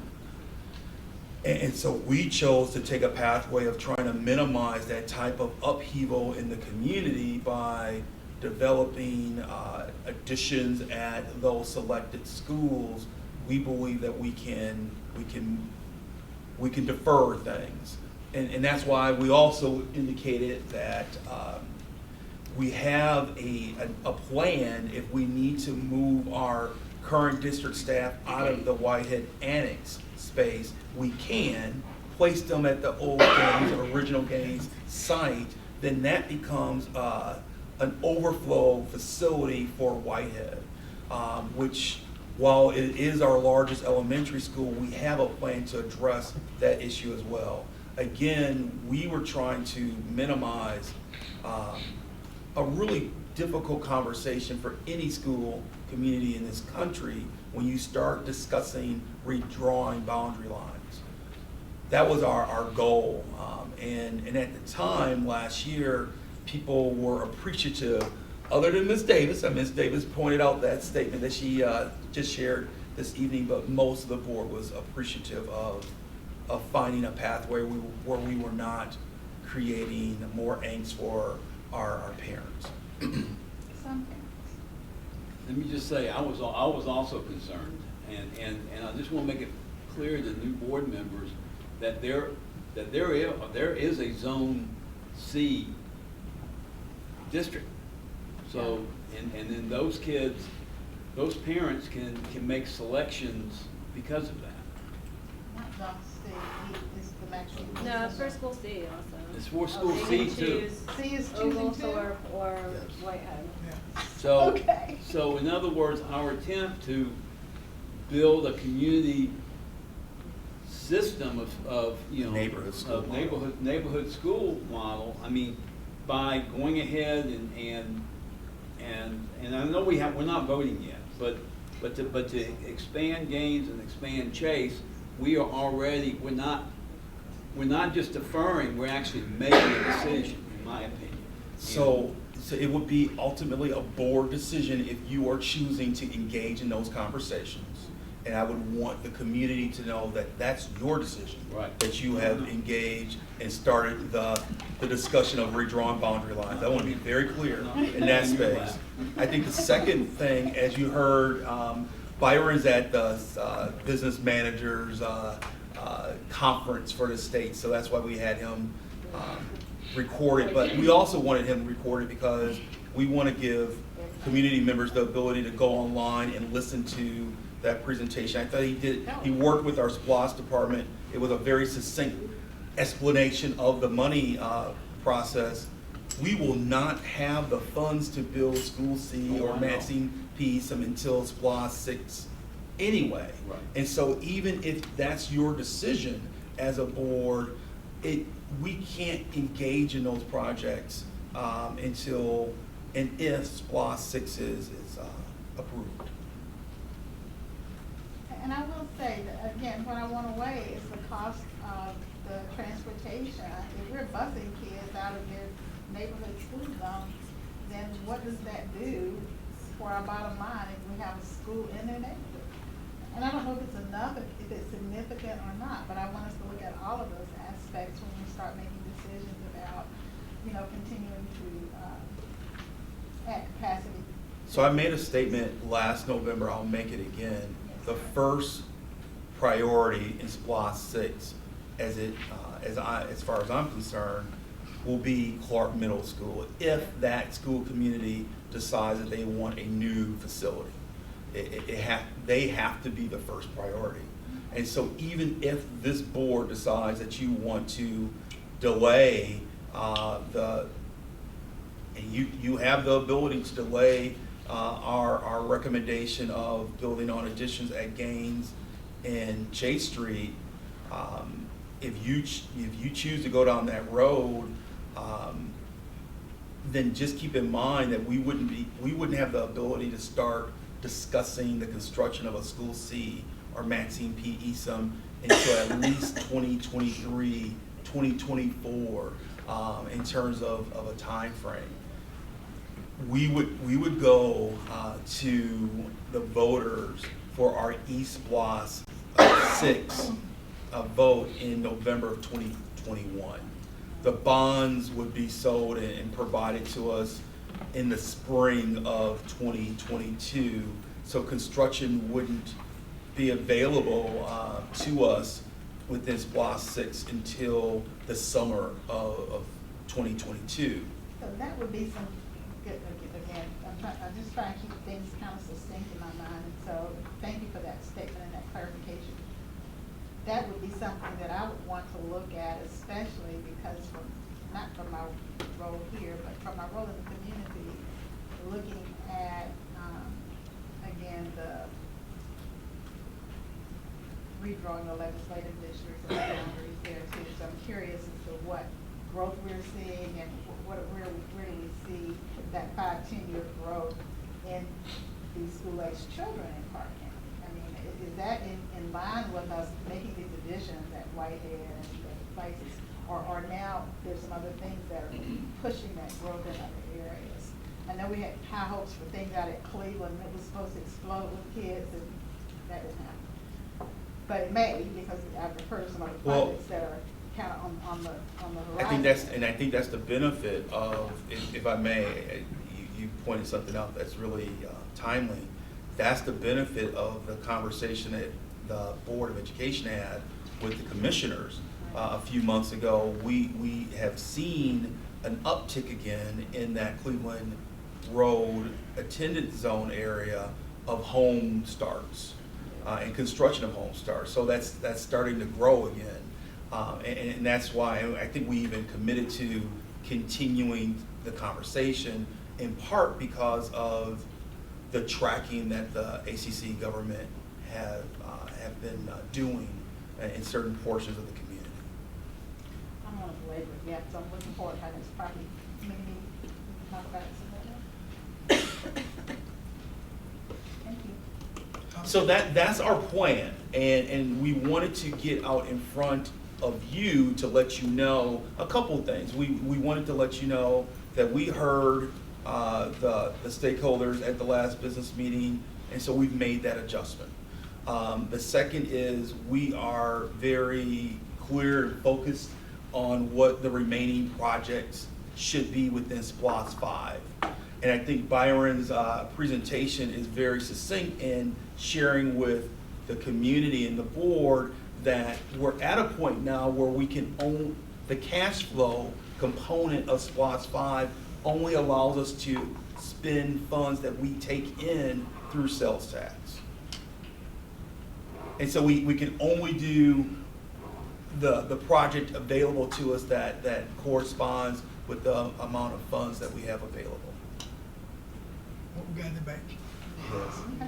And so our next step in the process is that Mr. Fisher and Mr. Gilbert will start scheduling these engagement opportunities at Clarke Middle within the West Broad community as it pertains to the one project you've already approved. We will also start engaging families and communities within the Gaines and Chase Street area for the conversation around additions, and we'll start working with our high school athletic community around the athletic field projects. Can I just, I mean, this is just a suggestion, but I heard it at the COC meeting. Is it conceivable that as we, like in the Clarke Middle case, to maybe also engage parents of kids who will be moving into that, into Clarke Middle School, who are now in one That'll of the be part of that schools? process as well. Okay. And that'll be part of the process as well with this one. And I can't speak to how we engage the middle school communities of Hillsman, BHL, and Coyle in the past, but we appreciate that recommendation. And so, yes, part of our, when we say Clarke Middle engagement, it's just not the parents at that school. We also intend to engage parents at Alps, Timothy, Chase, and Barrel. And I'm wondering, with that engagement, how do we be sure to capture voices that are, that just may not normally be represented, like at PTO meetings and, the typical group? How do you anticipate capturing those? So perhaps what we should do first, I'll ask Mr. Gilbert to come up, John, if you don't mind. And what I would ask you to do, John, is just describe the typical process that you've used in the past. And maybe, Dr. Gant, that'll give us all some insight on how we can modify it and see some continuous improvement? Well, we start with the building principal, invite principal, staff, parents of the community for a local building committee. And then from there, we engage the architect to meet with those parties. So we can reach out to the Chase parents, Alps, Timothy as well, and invite them to those meetings. It'll be a series of 4 to 5 meetings for the actual engagement process. And those meetings are normally held like at the school or Yeah, some at the of them school. in the? Yeah, it'll be at the school. It's at night, usually 6 o'clock, 6 to 7, kind of what works best for everybody. And usually the school will have, elementary, will have, some teachers will actually have a room for younger kids. So if you have parents with younger children, they can go to the meeting with the kids, that kind of thing. Just wondering if there's. We need to make I don't wanna- adjustments on Yeah, I don't times. wanna go too far, but yeah, just sort of thinking Yeah, we- through yeah, we like, need to make adjustments how on might times. we, building on that, like be sure that, let's just say our families in wherever, Columbia Brooks, any other neighborhoods, and voices that may not, historically may not have been represented at those meetings, can be a part of it. I know that at Oglethorpe, we had a challenge as far as getting the different communities there, and it was a pretty good representation.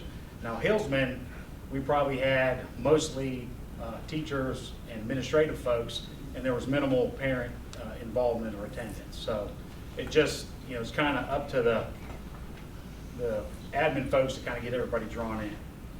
So Dr. Gann, I wanted John to give you, and board members, community members, a sense of how we've done it in the past. But I appreciate your comment. As a team, we'll continue to think about how we can even expand what we typically do. I'll give you a real quick example.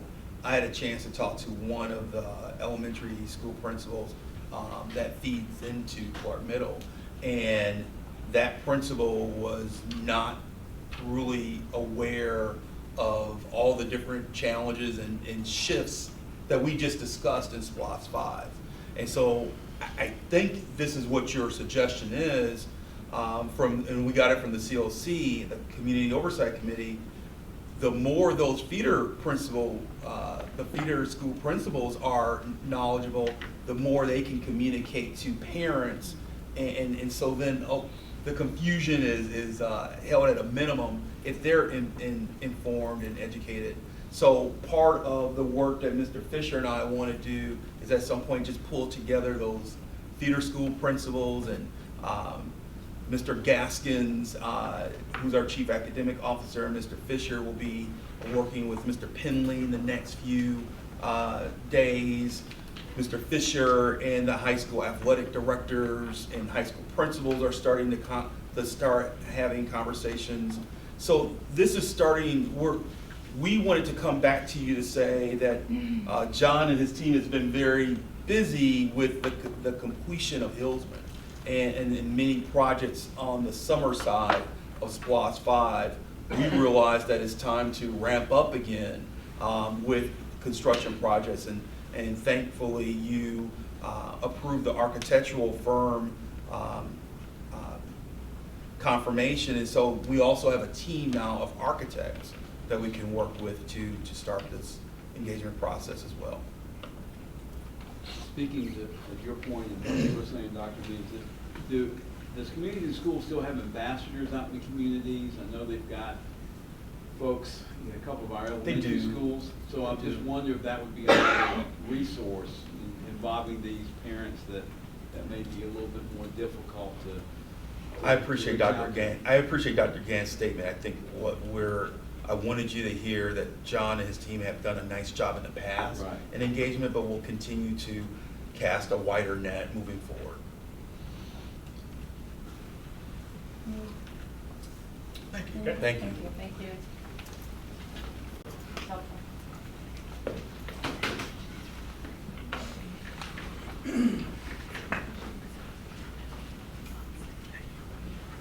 Was that a call for your superintendent? Yes, that's the Okay. conclusion of the superintendent's Okay. report. I'm sorry. Apologize. All right, moving forward with our personnel recommendations. The report is self-explanatory. All right. question from John. Oh, sorry. Could I just have a question about a job title? About the new dean of students? What does that entail? At Cedar Shoals, they have 2 interim co-principals right now, because their principal resigned and moved to a different district. And so they are down 1 person on their administrative team. That Dean of Students, we titled it that way to allow either leadership certified people or people who don't have a leadership certification but are interested in assisting their administrative team with duties such as addressing attendance, addressing discipline, and supervision, allowing those individuals opportunities to engage in that work. And that's at Cedar Shoals? Yes, sir, only at Cedar. Is there one Oh, another? I'm sorry, and Hillsman as well. We just hired, I apologize, we also hired someone at Hillsman in that role of Dean of Students as well, with the same job title and responsibilities.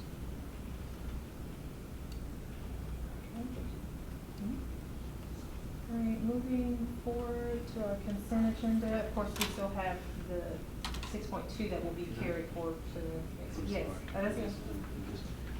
Just real quickly, I saw that there's a new position opened up at the alternative school as a teacher.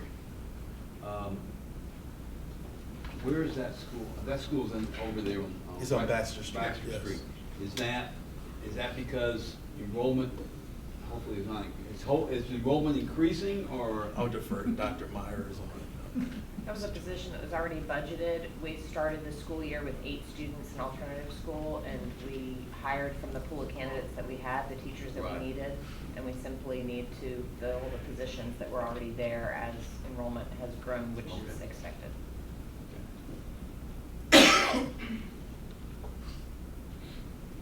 Okay. Consent agenda? And Madam President, I assume everyone's reviewed all the reports in the consent agenda, so we can answer any questions that you have within the agenda.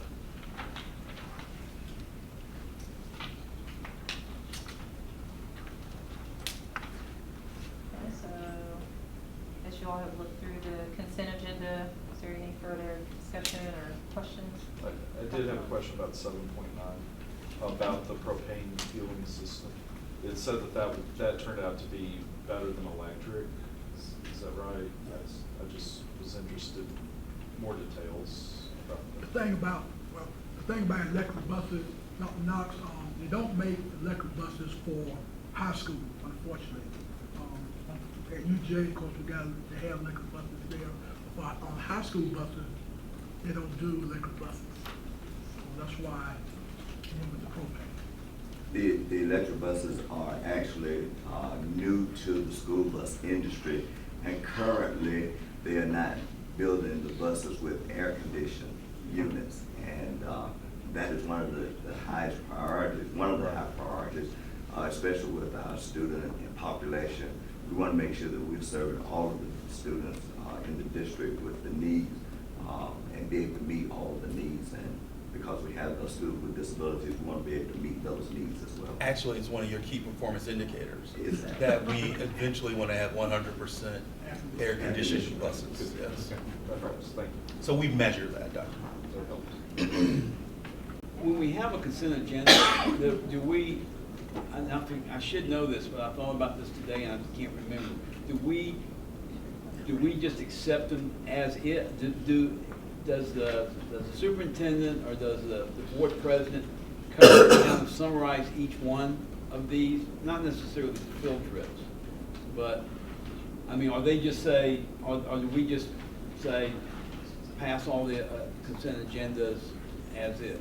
So, Mr. Davis, we've done it different ways since I've been here, but the most traditional way with boards that I've worked with is that board members have done their due diligence and their homework, and they've read all the items, and so when we get to the consent agenda item, this is the time, as Dr. Knotts just displayed for us, if you have a question on any of the items, this is the time to ask. Otherwise, we're making the assumption that you've reviewed it all and it makes sense to you.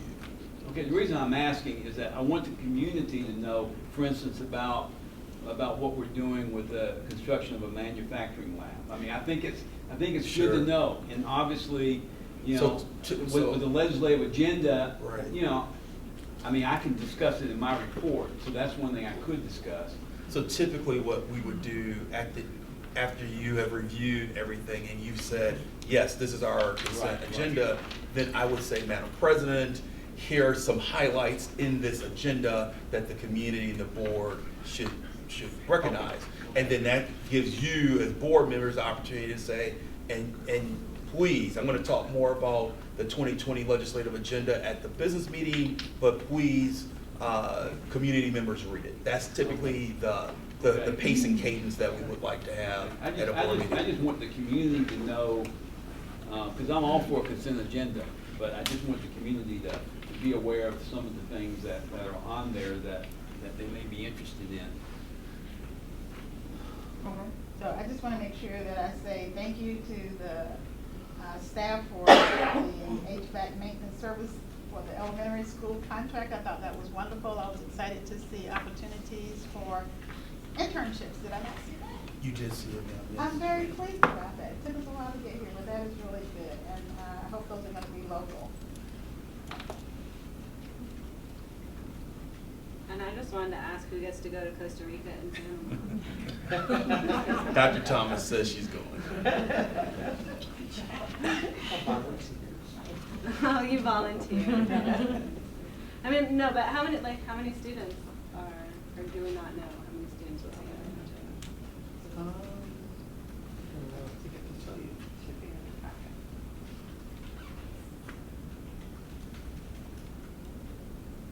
I'm looking up right Now, now how just can to I see hide if it's it? there. Get by you, Kara. I don't understand that. It doesn't look I like thought they that was cool. said, It shows the ratio of students to chaperones, but maybe you don't know. no. I'd like a friendly amendment to that consent agenda, that at least one of those chaperones be a board member. I can find that No, out. that's all right. I just thought it was cool. So I just wondered how many students would take advantage of it. Hang in there.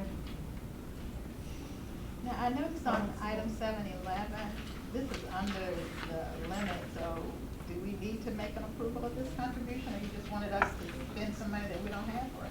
So, Ms. Davis is speaking of the recommendation from administration to have the board contribute $50,000 towards a manufacturing lab for the Athens Community Career Academy. We are excited about the fact that we have space for a manufacturing lab, that many of our manufacturers are very eager to see us create this lab. We have approximately $2.7 million, Ms. Davis, in Fund 101. And Fund 101 is established when the school district sells property, and the proceeds, that's where the proceeds go. And so we are in very good shape to make this contribution. In the executive summary, I state that it's really, I believe it's important for us to demonstrate a true public-private partnership with our manufacturers. Georgia Power has been extremely helpful, Carrier, Caterpillar, and other organizations have been very helpful. Athens Technical College has been a great partner with us in this project and will continue to be a good partner. So we're excited about this project and want to make sure that it's supported. I think, Mr. Davis, you used to weld yourself, didn't you? So maybe Mr. Davis will even be a guest lecturer in the lab. Just don't ask me to draw a bead. Right. So then again, is it because you're coming out of Fund 101 that you're asking our approval because this is within your authority? I think there's two things. So One, versus general fund, you can spend without our approval? Yes. Fund 101 because it's that particular fund, you want approval? Since it's coming out of Fund 101, I want your approval, but the All right. second is I want the community To to know know that. that we're making what I consider to be a substantial contribution to this lab. Super, thank you. I just had one question about, item 17. Is this for one student? Because I read, I just want. Yes, ma'am. Okay. Yes, ma'am. And Miss Heidi Hill, our Executive Director of Special Education, is here. And so since she's been here, I will let her expound on that a little bit more. Good evening, Ms. Hill. Good evening. Yes, ma'am. That is, that would be to provide intensive services for one student. And we have exhausted the continuum of support that we can provide in-house. And due to the safety of both that student, the staff, and other students in that classroom, this is the recommendation of a variety of individuals, quite frankly, that the student receive intensive services outside of our, I refer to it as our brick and mortar. Now the goal is always to bring the student back. We have done this in the past. We did it very successfully, and that particular child is currently enrolled at Cedar Shoals. Our goal is always to bring them back as quickly as possible. As a district, we will oversee the support and the work that is being provided to students. We oversee it both looking at data and also through visits, and time spent in that facility. It's a difficult topic for me to address out of confidentiality and respect for the family and the student, but just please know that this consideration is taken very seriously to move a child to a classroom or to a setting that does not it doesn't have CCSD on the front, and so it's been done with much thought. We've tried to provide continued services since actually the spring of last year when behaviors intensified, and unfortunately we're in this position at this time.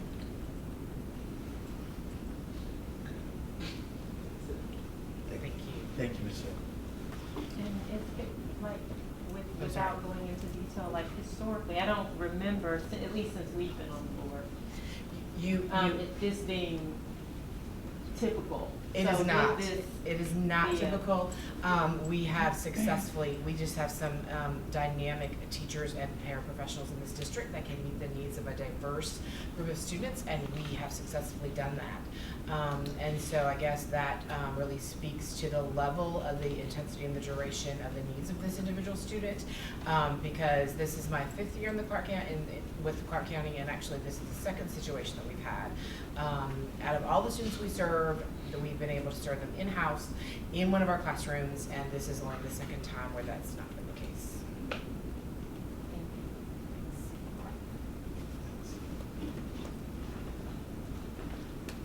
any other questions? Okay, so as we look at the consent agenda, we keep 7-1 on consent. Everyone's okay with keeping Well, we 7-1? said we just like consent.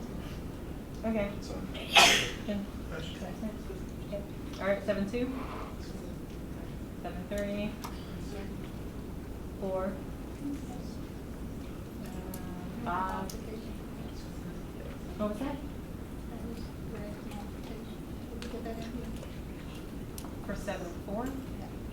I think it was modified because it was on there twice. Okay. So 7-5, can't remember if I said was that. Can I just say one thing about 7-4? I really hope people read it, board members do. You know, if you haven't, I mean, I just, we are going to point out, okay, I'll get into it later.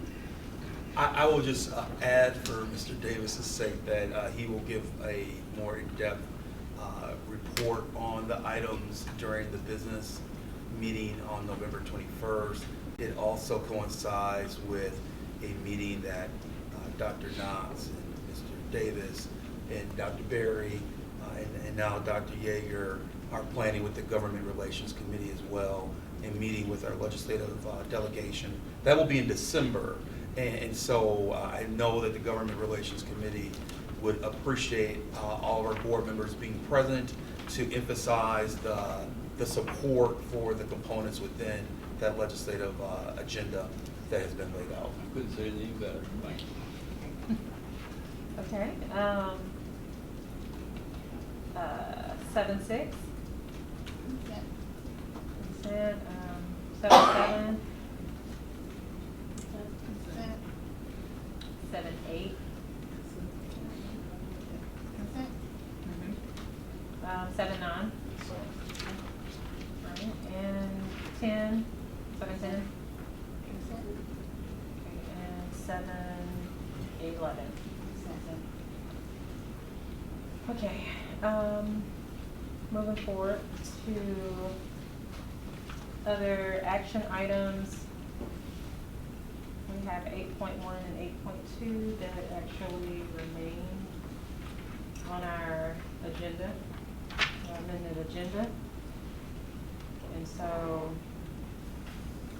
I'll open the floor, I guess, for 8.1, but I think we, you know, a lot of the conversation, even before we sort of, some of the conversation has overlapped, you know? 8.1, 8.2, things like that. I just want to encourage us as we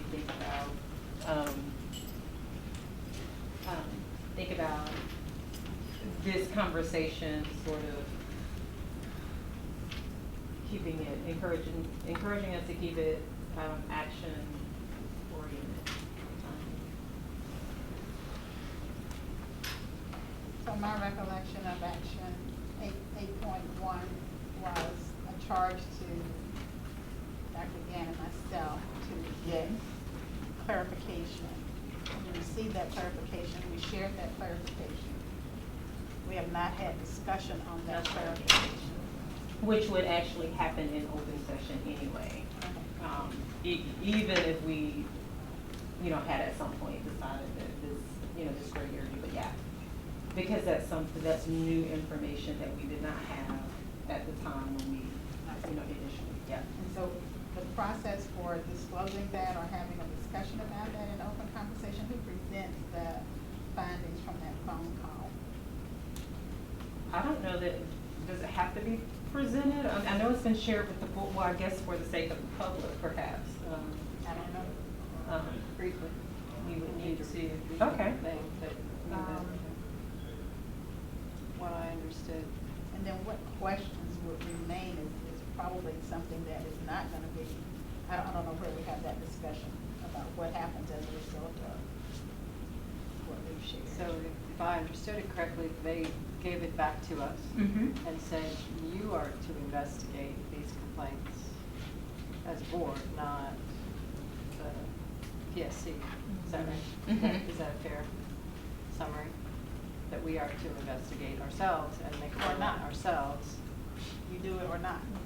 You can say it's not. I'm trying to pull the letter, the official letter back up. Yeah, I believe the wording was that we would have an investigation or have our own investigation, make our own investigation. of I was the on that call, complaint. that's not what I understood, that's okay. That's the conversation we need to have. Well, I think we can clarify it just by going back to the letter that was sent and identify it to the. My computer's dead, I apologize.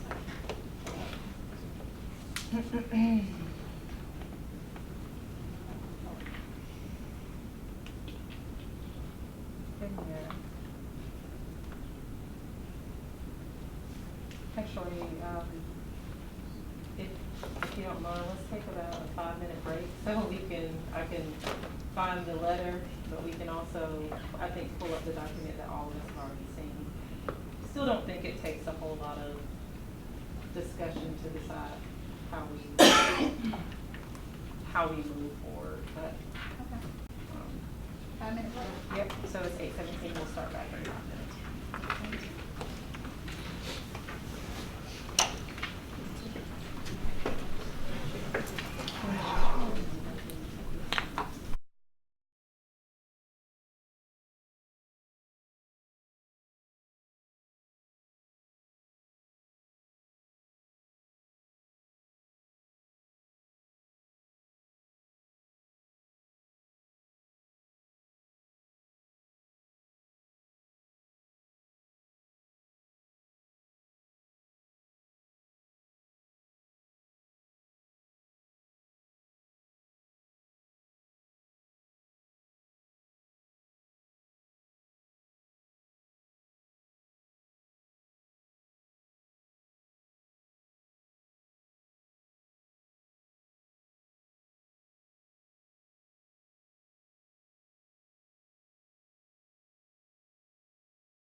to the whole district about your improper citation or something, so Yes. you admitted, I mean, plagiarism is such a big word, you admitted to not I properly admit to not citing properly a web. citing.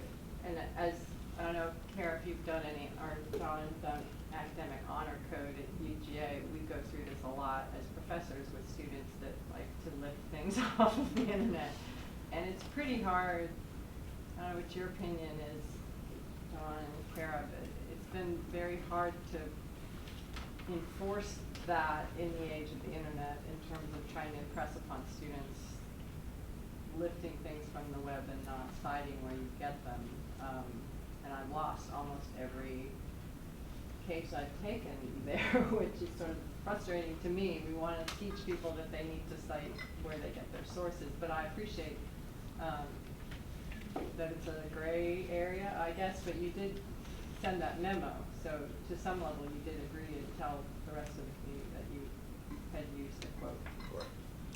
And so my daughter's a journalist, and I have this conversation often, and I teach her the Comp 1000 at Athens Tech, and when we're building research papers. And so there are certain things that you do cite that are, again, authored things, and where people actually claim ownership to that. But then there's certain things that fall into this gray area, as Tim has explained to me. And so, well, it's kind of like you found a definition in Wikipedia, you don't, you might say Wikipedia, you might not. You found it on some other internet search thing, you got a definition, you may not. I think ideally we work towards citing appropriately when we borrow from the I think internet. that's why the a letter good thing to is do, very but there's, important. I don't think it rises to the level of a complaint against the superintendent, is my opinion. It's not a big enough deal to hang this on. I may regret saying that, but I don't think it Okay, and I guess to me, I mean, it's not, you know, it may not rise to the level of PSC, but to me, it is a big deal. I have been taken through the ringer as a high school teacher, assigning research papers, and I've had county commissioners tell me it's not your job to reprimand students on plagiarism. That's what they do in college. I've had judges, you know, talk very disrespectful to me because their daughter was accused of, you know, I mean, she plagiarized. You know, there were a couple lines and she plagiarized. And so back before pre-internet, I would follow the kids in the library and I would look at their sources. And I spent hours and hours and hours and hours doing that because I felt like it was my responsibility. And I totally agree with Okay, you. so I totally let agree me with you. finish, because I don't, we had an interpretation from our legal counsel who said, well, you know, maybe the guy where Dr. Means got the information from, maybe he plagiarized it. That's not what I said. Well, okay, I was trying to find your letter, but it was how I read it. You know, and so I think that you know, but even in Dr. Means' letter here that he sent to the staff, which I am glad he did that, you know, he does say, he said, I should have cited it, you know, so there was a citation to be used. No, sir. I don't know what citation could have been used, but if the claim was that it wasn't cited, that's accurate. I don't know what I could have cited. And I guess the only other thing I would say, Mr. Davis, is there's a difference between plagiarizing, not citing something, and it being an ethical violation. I agree. And so I take great agree. offense that someone claims that that's a professional ethical violation. There's lines, and I just don't think it's a professional. It's not a PSC business. I agree. I don't think it's a professional ethical violation. I agree with you there. I just don't think that as a body of education, I mean, people make mistakes, you know, and I don't think that should be minimized, but people make mistakes, and so we move on. And I don't think it's a PSC charge.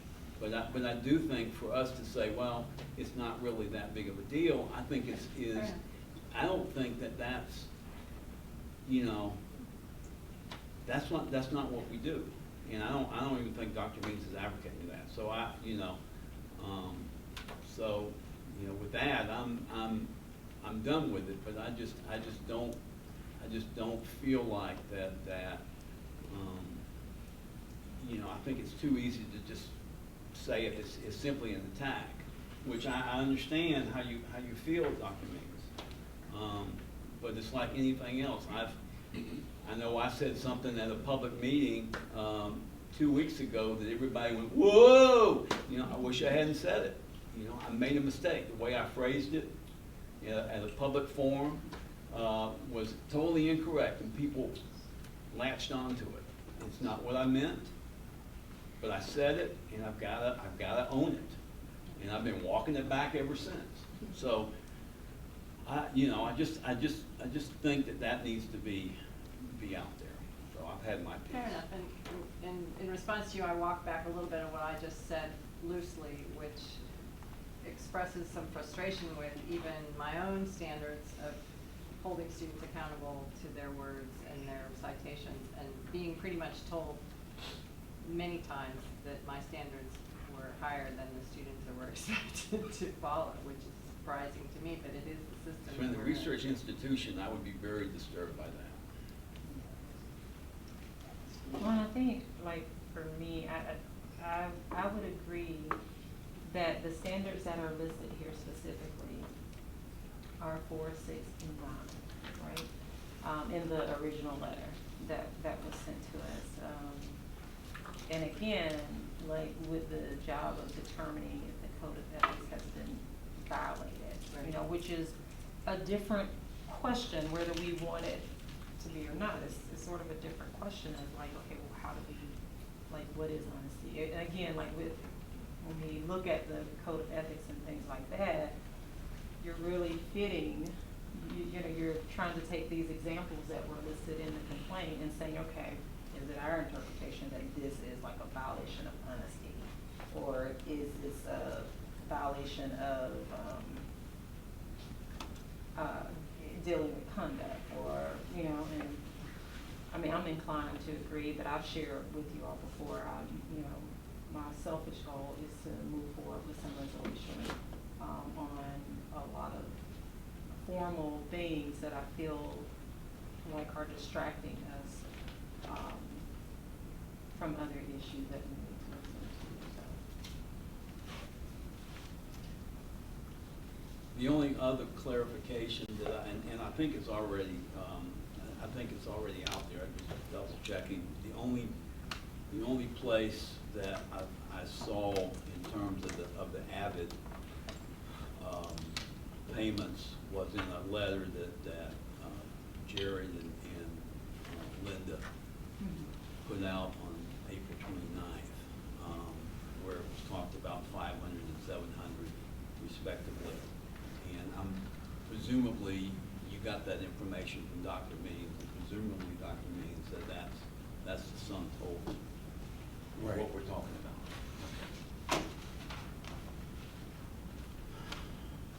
Other thoughts? I'll just say, I have some more thoughts to Greg, and I think while I don't think that it is something that rises to the level of an ethics violation that should be reported to the PSC, for me to say that it doesn't meet the definition of plagiarism is hard, because I think that I think if we technically look at the definition of plagiarism, it does. That being said, like I said, I agree with Greg in that it was acknowledged, it was apologized for, it was moved on. So, but like Greg said, it just made me a little uncomfortable to say, oh, it's fine, it's not really plagiarism, because then that goes against what I know is plagiarism. Not really new information, but just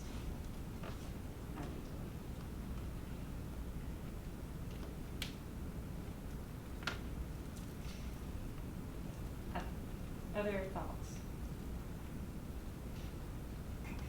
What are next steps? So think oh, sure, sorry, Dr. Knoxville. Just going back to the letter asked, please investigate. So I think if there is any response to PSC from this board, it would have to reference an investigation. And I think that's within our, that's sort of our decision to determine what we consider an investigation. So we've referenced a few different artifacts, communications, responses. One of the things that was clear, we go back to some of the questions that were answered, that the PSC is not going to, they made it clear that, first of all, we don't determine any level of consequence, and they don't tell us how to investigate. And so our operational definition of, what an investigation looks like is within that's within our power to determine.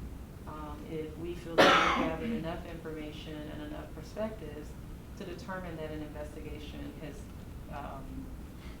enough information has been gathered and an investigation has been done for us to make a determination. So yes, you're correct, it does say, investigate. I think the board determines what that is, and if we are, we wanna say we have gathered information, that's within our power to do so.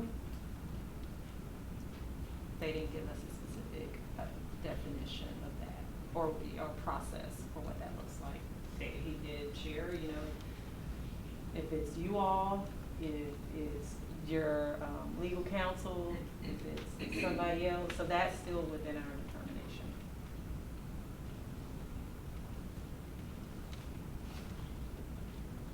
I could actually write a letter about that investigation from my perspective, but it would just be my perspective.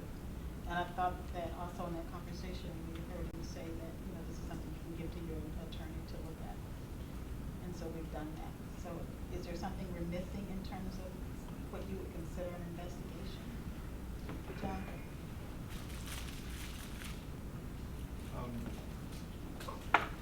Yeah, speaking as a scientist, I think so.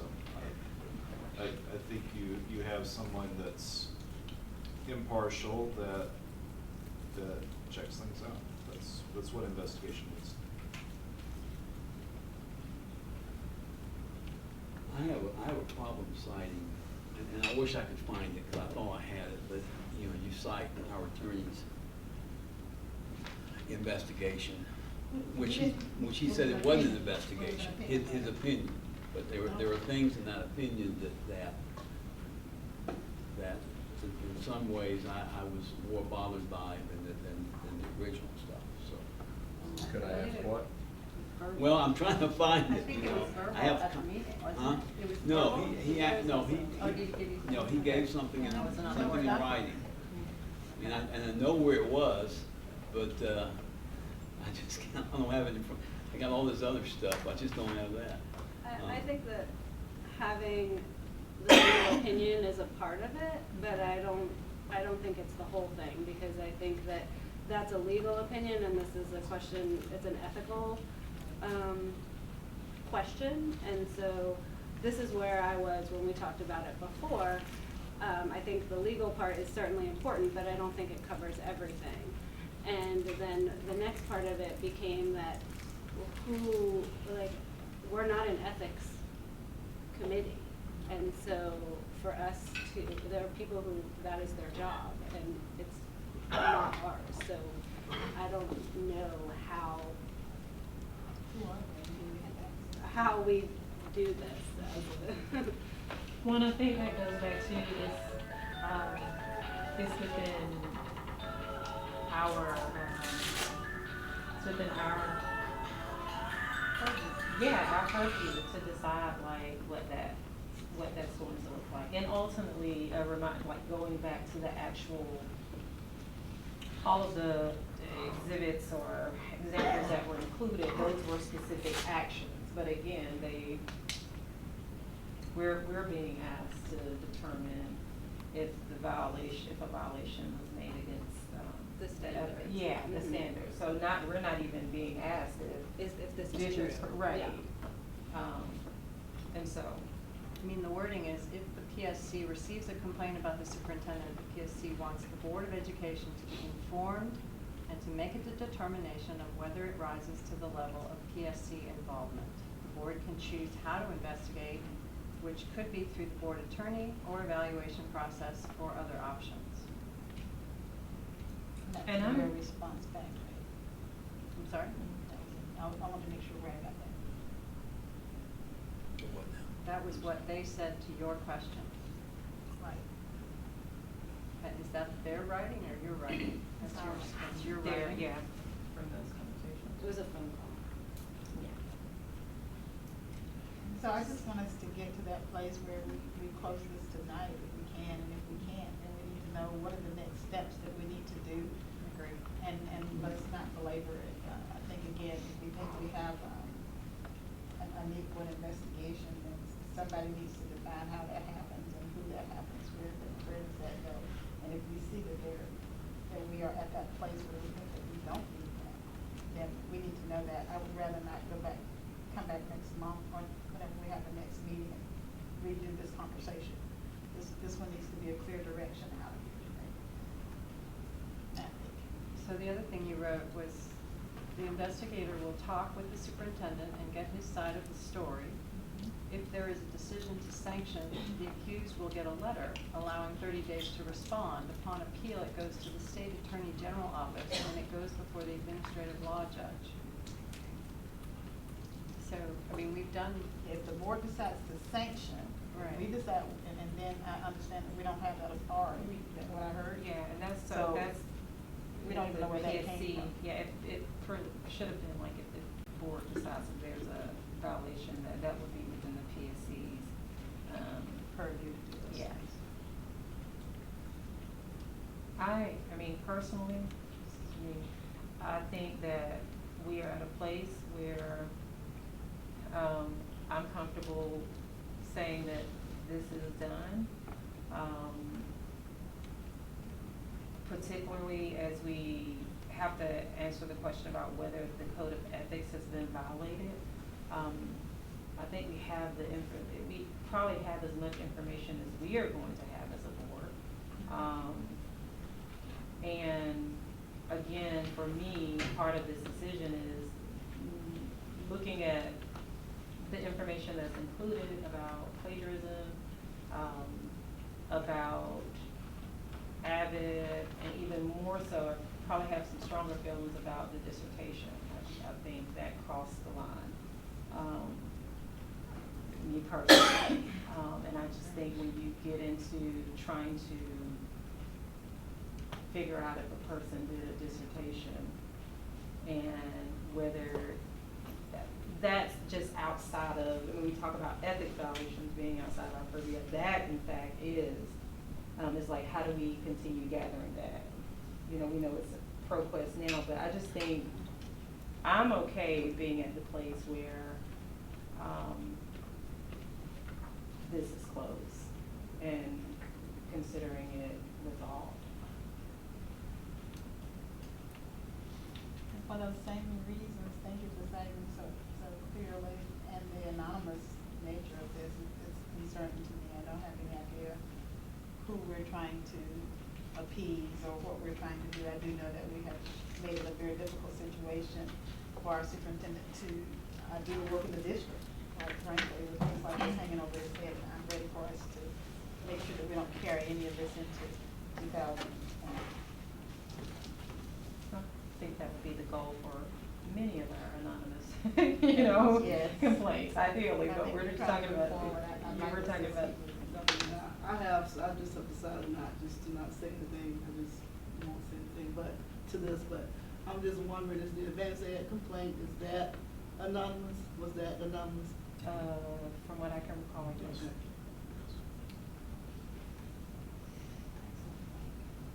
And so it goes back to having these two sort of formal things, although that one is not, you know, on the agenda, but yeah, certainly your point is like these two things that are unknowns. And both of them. My understanding from advanced ed was that Well, yeah, but I'm just they saying. know who the person who filed the complaint is, but they didn't share it with me. Okay. So I think it's Dr. Carter, Claudia Carter, she's aware of she's aware of the identity of that person. Which I guess it would be similar to the PSC, well, I guess the PSC knows the attorney, not necessarily, we don't know what, we haven't asked that specifically, but. But just to answer your question. I guess we can ask the attorney if he turned the names over to the PSC. Because to me, it is comparable. You know, because either way, we don't know who is making all these allegations. Yeah, and I just feel it hinders, all of this is been such a distraction this year. You know, I really am concerned about my community, about serving children, and it's just, I can't even express how disappointed I am. And I just don't, you know, I just don't even want to speak of this. You know, I stated, I mean, in the beginning, I thought that it was, you know, unfair when that first happened. You know, but, you know, the same feelings that, you know, that are expressed today, I said, feel the same way. I feel that my name has been dragged. I mean, there was a response, which wasn't anonymous. I mean, so I just feel like it's just a lot of back and forth, and I'm ready for us to move forward and get to the business of these children, because we have all this data out here, and I can tell you, I'm ashamed to say, I can't tell you if the data is true or not, from dealing with so many mailings and so many emails and phone calls about all of this stuff, that I can't tell you anything about our student achievement at the level that I should be able to. I'm just really hurt right now by all of this.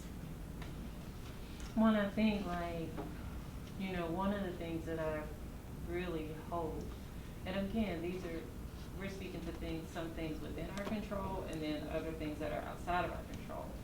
But we do have these things lingering, and I'm hoping that we all commit to moving forward and resolving complaints, formal complaints that I still believe can simply be resolved by conversation. And so even after moving through this, I know this is our agenda for tonight, but we will still at some point have to address another anonymous complaint. And my hope then is that we move forward with similar efforts to resolve these things as, you know, efficiently as possible. As far as this particular item, one of the sayings, and I think I've said it to you before, is that I don't think good decisions get made after the 2-hour mark of any meeting. And so my personal preference would be not to make a decision tonight on this. We've heard some new information tonight. So my personal preference would be to wait on this and do it the way we would normally do it with a work session, where this comes up at the regular meeting for a vote or whatever action. And my understanding is that would be the case. So this is more like processing. I was hearing that things were going to be decided tonight. That's what I was hearing. I was hoping that we would have a direction to make, and so again, I just don't wanna have this whole conversation again in 2 weeks. At this point, we have some new information. I would want us to then be cognizant of that new information and have a position ready by the next meeting and not have to rehash it. But I think it's fair to say that there was some differences as far as like how people define plagiarism. But I think that there is, at least what I'm hearing, is some desire to move forward, some desire to resolve this, and maybe not a consensus, but almost the majority, minus our two here, not feeling that this rises to the level of an ethics violation. It's just the plagiarism.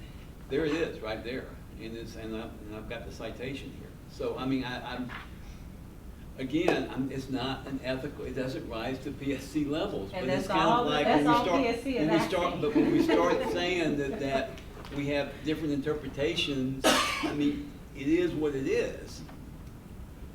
You know, so I just hate to minimize something at the same time getting through it and recognizing it doesn't belong in the lap of the PSC. I just, you know. So the only question then, right, is it the PSC thing that we're dealing with? Yes, that's what we're dealing with. But when people start saying it doesn't really rise, you know, plagiarism doesn't rise to, you know, I don't know if it ever would rise to a PSC, you know. But to But- this point, what PSC is asking us is not what our definition is. Right. It's not asking Right. You're right. what You're right. citations we You're use, right. what format we use. They're asking, given this evidence, does it rise to that level? Right. Of those ethics violations? I And what agree. I'm I hearing, agree. even across those plagiarism, what is, what's not, you know, is that we don't agree. feel that it does. And I'm done with it. I'm just gonna react almost instinctively when, because I've had scores of parents do that for a decade, so. Maybe we could include in our discussion of norms, as we put our norms together, something about what we feel rises or doesn't. I mean, I think we should, I mean, I'm fine with making a statement for the entire board, just basically read it to the public and saying, this is what we've concluded over the next 2 weeks. I'm fine with that. But part of that would be the saying that a mistake was made. It was, Acknowledged. and it was acknowledged soon after, and it doesn't rise to the, This complaint doesn't rise. right, right. So, but I mean, to 1, 2, 3. I mean, it's not something that, you know, it's not, you know, that it's not plagiarism. That is my point. Yeah.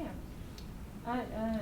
I mean, so I'm fine to acknowledge. And I think it goes along, I know these are different sets of ethics codes, but, I mean, in my field, maybe in others' fields, if there's been a violation or even an assumption that there's a violation, typically the first step is to go to the person and say, hey, I interpreted this behavior as this, versus going to an ethics board and that ethics board considering that complaint. Mhm. So yeah, I don't think it has to be complicated how we do it. I think they just want to know, and we know we're not deciding tonight, we're not voting tonight, but it would be great as we move forward and consider all of this information when you all meet in 2 weeks, that we don't spend, you know, more time, trying to figure this out. When we respond to the PSC, will we say, we have conducted an investigation? Do we have to show them evidence of an investigation? They did not specify that. They want our answers to that question. I guess the reason I asked that was I was wondering if it would be helpful for everybody to have it written out, sort of like what our investigation was and found, and the answers to these questions that people have. And then maybe that's something that we could vote on. Like the response at the itself meeting. that Yeah. says. Like, do we accept this response? And then everything will be written out there, and then that can be submitted clearly. And that answers their question. Right. Because again, they haven't asked us for any, you know, information other than the answer to this question. As to the Avid thing, okay, something else I think we need to cite is the fact that in the contract, I mean, it does say that the superintendent shall devote his time and attention and energy to the business of the district, blah, blah, blah. The superintendent may temporarily continue as president consulting with the Indian Community School for Milwaukee so long as it does not interfere with his duties. And it says, for the purposes here within, consulting is defined as my work for which the superintendent, or any work in which the superintendent receives compensation exceeding $500, not including reimbursement for travel and everything. So there was some acknowledgement that there was work that was going to be continued after after Dr. Means came on board, okay? It wasn't, the Abbott thing was not listed there. And so, you know, in terms of what, again, the clearest explanation I've got so far is from Linda and from Jared, who said that one payment was 2016, the other was in 2017. The latter arranged prior to his employment with CCSD. And, you know, I think there's something that's not clear with me about how finishing up one piece of work was acknowledged in the contract, but this piece. The work with Abbott is ongoing. Huh? Aren't you still using that product? I mean, the work is continuing with that. Not compensated work, but the work is still going on. So what are you asking? It's like previous affiliation. No, I'm saying in your work, you said that this is in your letter Right. with you and Jared, that the $700 was the latter arranged prior to his employment with CCSD. And if it was, then in my opinion, it should have been in the contract. Like the Indian Community School for Milwaukee was in the contract. When Dr. Means came to us, the first thing he said the night that he came in was talking about Abbott and his work with Abbott and how he thought it would be great for our district. So again, I don't think we said, give us your list of the affiliations that you have and the things that you have to put in this contract. But that. Why is that a problem? Well, and if I may interject. Dr. Means is right here, so yeah. If I may interject, they are asking us a question.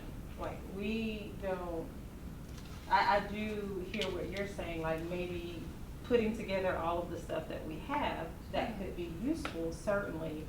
But I want to encourage us not to get bogged down in all of the different, like, evidence that, you know, we'll put together, and that's great. I think it's good for maybe from a public standpoint to understand how we've arrived at our conclusion. But there are some aspects of that, I guess, that really are outside of our control at this point if it were not in the contract. You know what I mean? Like, maybe it should have been, but if we are looking at the information that we have right now, the information that Jared and Miss Linda, the piece that they had on Abbott, we're looking at the response to the quotation that was made, and then the dissertation piece. I don't want us to go down this path of trying to like add so much that we get lost in this. I don't either, but to me, part of the idea of an investigation is that you say. Isn't that right? Didn't we say we're not doing an investigation? That's what we're asked to do. That's what we're asked to do in the letter. That's what we're doing now. I mean, we're not hiring anybody, but we're doing it ourselves. We're investigating. Mr. Davis? Yes, sir. Mr. Worthy was made aware of my work with Abbott before I started working here. So per my contract, it states that I have to notify board leadership and the board if I'm going to engage in that work. The board leadership was informed. That was Mr. Worthy and Sarah, not Jared. We came in on the investigation end of this. And that's exactly what the contract states. Yes. My integrity doesn't feel good with that. I'm sorry. It says I just feel, I'm sorry, my integrity doesn't feel good with that. I mean, Linda, you like kind of attacking him, but he's asking what's in the contract. I don't feel like he's going down a long road. I'm not saying what's right or what's wrong, but what, you know, what is a conflict of interest? What is, you know, what would that be for any employee, like, to tell the board chair, but the board doesn't know that this exists? That's what, you know, is an indicator of why we have problems right now. Dr. Maddox, I was not an employee officially yet. I was not the superintendent, so I notified the board leadership. If or when the board leadership informed the rest of their colleagues, that's not my job. And so I did my due diligence and they were informed. Okay, what this says, Dr. Means, and I'm not saying, I mean, you signed it, but you didn't write it, this contract. And it says, any other consultation, this is after talking about the Indian Community School from Milwaukee, any other consultation by a superintendent must be expressly approved by the board. Correct. But if I've submitted it to the board leadership, I can't make it. I can't make the entire board approve it. That's fair. And so that's not on demand meetings. That's definitely not an ethical violation No. on my part. It's not ethical That's all I'm Okay. saying. Okay. So, but I do think that and I do accept what Dr. Means said about that. I think it falls on the era of the board. I think the board leadership needs to take, even though only one of them is here now, that is an error in the contract. Well, again, but, okay, so I hear what you're saying. Now, my question is this, because you're not gonna be here on the 21st. Who is drafting this, thing that you're doing? So I was getting ready to say, I think that it's within, and this is within my superpowers, is, if I could sort of, I think we can have maybe 2 people create a draft letter that highlights. Huh? We have a board secretary and an attorney. I don't think it's going to be that, It's not gonna be that difficult. I mean, we are getting to the conclusion I've got 2 that points this is to not a make. violation and what our investigation is. I don't think it, I think we can do it in 1 page. I agree with the conclusion and simply we vote on that at. So we basically vote on a letter, and Dr. Means will see it ahead of time, Yes, yes. and all the board members will see it, and it will express, you know, it will take us away from this. It will be an answer to the PSC that will end it. But at the same time, it will acknowledge, you know, a few things. Yeah, so who did the complaint come to from the PSC? Came to you? Yeah, does that mean I have to write the letter? Sounds like it. Well, I don't think so. No, you can, I mean, you can delegate it, you're the president. you just have to sign it. So if, well, first let's just say, are there any volunteers before I have? I will. Okay. I mean, I take a stab at it, and I'll be glad to work with anybody And else. I can help, I was gonna say- because I kind of started, Great. I Yes, saw you you jot should it do down. it, right. So if, Can we pass it around Yeah. and make sure we're all comfortable with it before we vote on it? Yeah. So Sure. don't nitpick it. And I up? want Yeah, Dr. Means please. to be right in Right. the middle of it. and I mean, but just keeping the parameters, 1 page is great. Right, You know, 1 page. and sticking to the question, but also addressing these areas. So if, Dr. Dykeman and Greg. And I y'all can- appreciate your explanation on that, because you're exactly right. If you can get us a draft letter going, and that way we'll have a chance to look at it, and in 2 weeks, we can, take action. And then after that, notify the, PSC. So draft letter. And, That's gonna be Mr. to the board Davis by when? and Dr. Dykeman. 2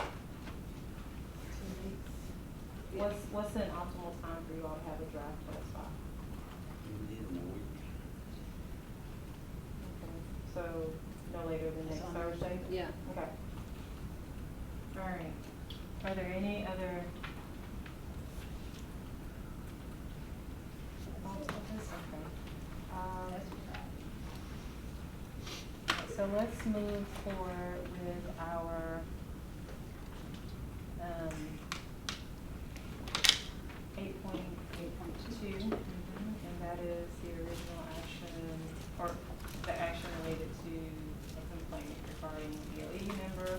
I do want to open the floor up, but I also want to, maybe offer some suggestions that I don't think this, has to be, drawn out. I will say, and I'm actually trying not to speak on behalf of other people, but I do think I think as a board, we're making some progress. And we're taking some steps to resolve, the issues that exist. Just be it governance or relational issues. And so the action that we take, I will say, I think it can be a variety of different things, but it does not mean that we have to pull apart every aspect of this. To be transparent, I am fully okay with our board member and leadership, Dr. Means, and our board member continuing to working to resolve this issue in a way that is that they have identified is helpful for both of them. Does that happen? Has there been any discussion about that? Well, it's not in our place to discuss. If that's one of the things that we're putting on here, one of the steps forward. So let me just ask this question. As it relates to this particular thing, do we even understand what our responsibilities are as board members to act on something like this? I think one of the notes that I've taken based on conversations that I've had with different people at different times, and then going back to an earlier conversation that we had, Dr. Means and I had, actually I think you did as well. One of the quotes that I've jotted down was to consider and address this ongoing issue that had not been addressed before. I think consider and address that we determine what consider and address is. And so I guess in my mind, I think there have been steps, but again, we're all sort of speaking outside of, being outside of the situation. I would just say, add that I think as a board and working out the norms, I mean, since I've come on the board, it's been pretty obvious that there isn't a lot of agreement among all board members, many of whom are new, about the norms. And we've talked a little bit about the norms and deciding on what the norms are, and that document that was the norms that we didn't vote on because nobody had discussed as a full board. It feels like one of our duties as a board in responding to this issue is that we vow to do that work, that we do that norm development work. And that's the whole board. That's not just putting it on the two individuals, it's the full board.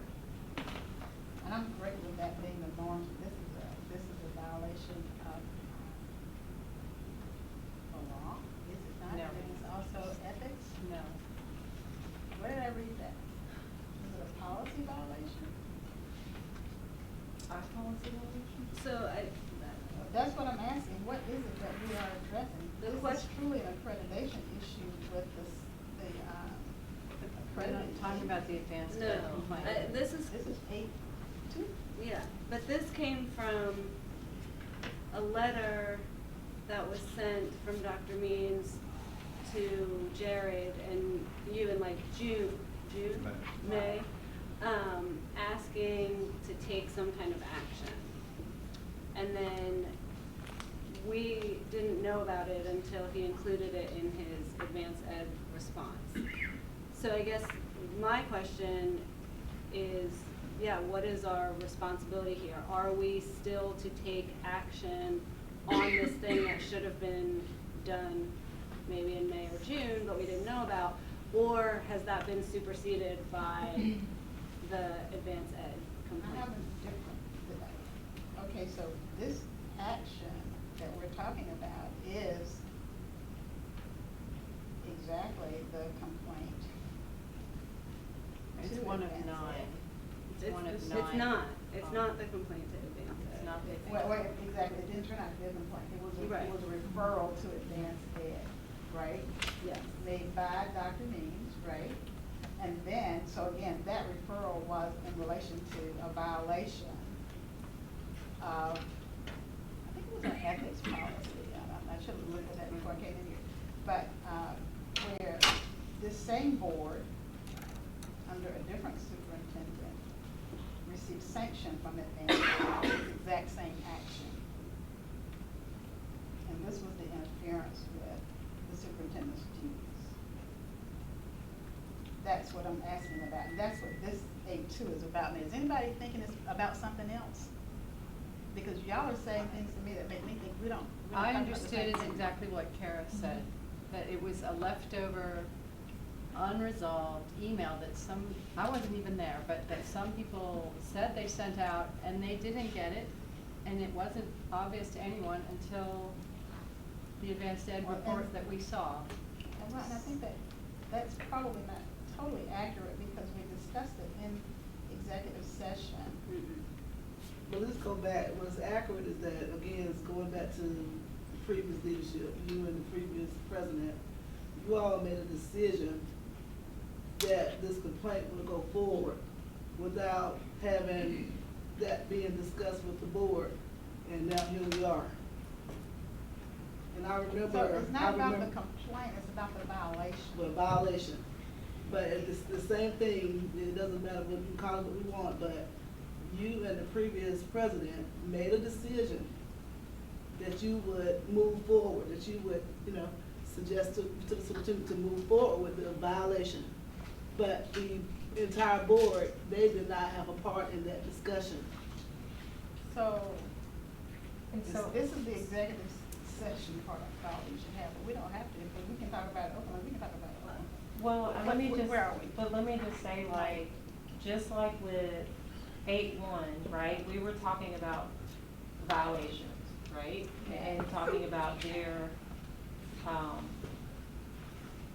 whether this is an ethics violation, of course, we have the direction to investigate, but again, Well, we don't have the discretion on this one, okay? well, but going back to when this was an informal, not even before it became a part of this, I think the wish or the desire was that it was addressed. And the words that were used were that it I just is found that. considered and addressed. And so, in my mind, while it may be a part of something larger, like advanced ed, those types of things, that's outside, that's not what we don't know what they're gonna ask us to do, but this is our attempt to simply address and consider, an informal complaint that was there. And just like with the one before, I feel that it is something that can be, resolved by a plan that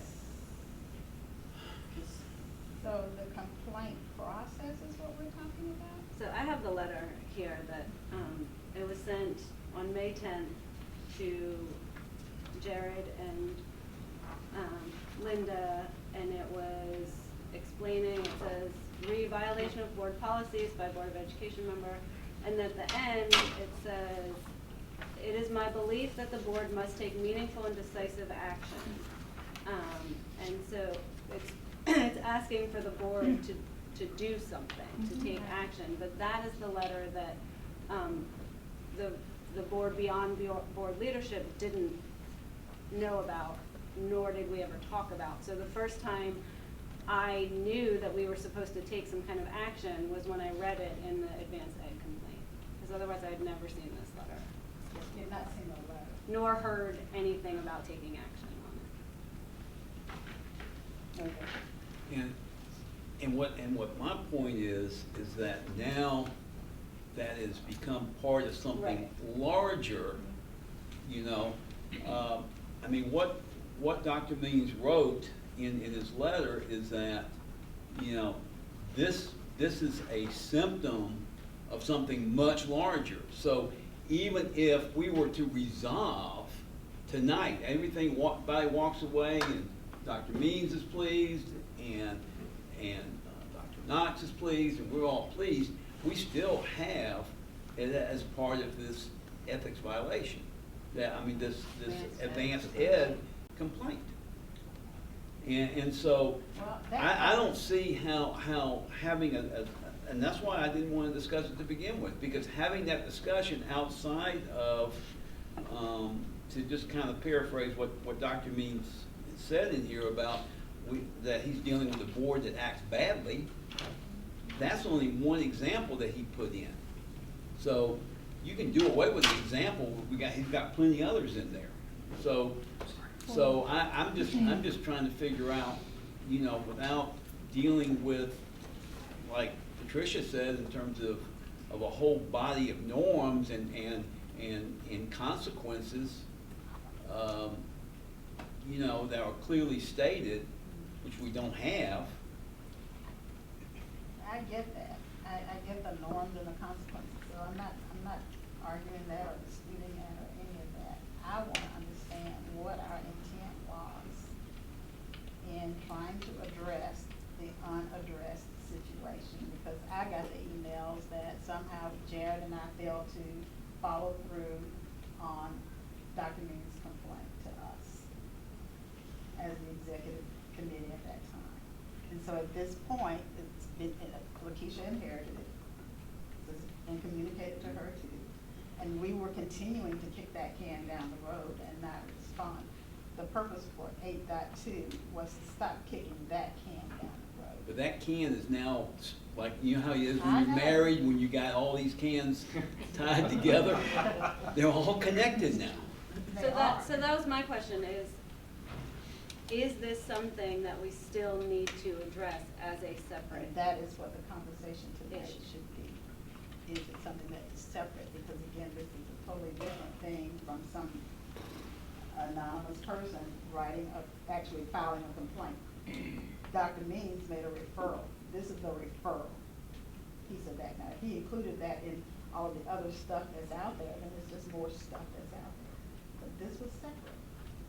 I guess, And this is the thing that the board didn't act on. my thoughts are, whether we address it tonight, Yeah. 2 months from now, 3 months, 4, at some point, some type of resolution would need to happen. And I feel that, we're adults, there have been some steps toward resolution. It may not mean that resolution has happened, but at the very least, when you're resolving anything, at some point, you're gonna get in a room together and discuss it. So, I guess I'm not understanding how we discuss it and decide how we're gonna consider and address now. And or we do it with the other group of, Just for clarity, since this is all being done in public, what steps are you referring to that have already been taken? So I guess I have 2 things in mind. That have been taken? And you 2 can correct me if I'm wrong, but I've interpreted, I think both people have been able to articulate their perceptions of what happened. I think that's important, and that was something before. Feeling that there may have been one side out there or one perspective out there and the other one may have been missing. Both perspectives are out there. And then secondly, when we have all participated in begin participating in restorative processes. So I would consider those 2 as steps that are not nothing, because it's different than where we were when this. Working on norms would be the And third. working on norms. Working on norms. And working with the Georgia School Board Association. Mm-hmm.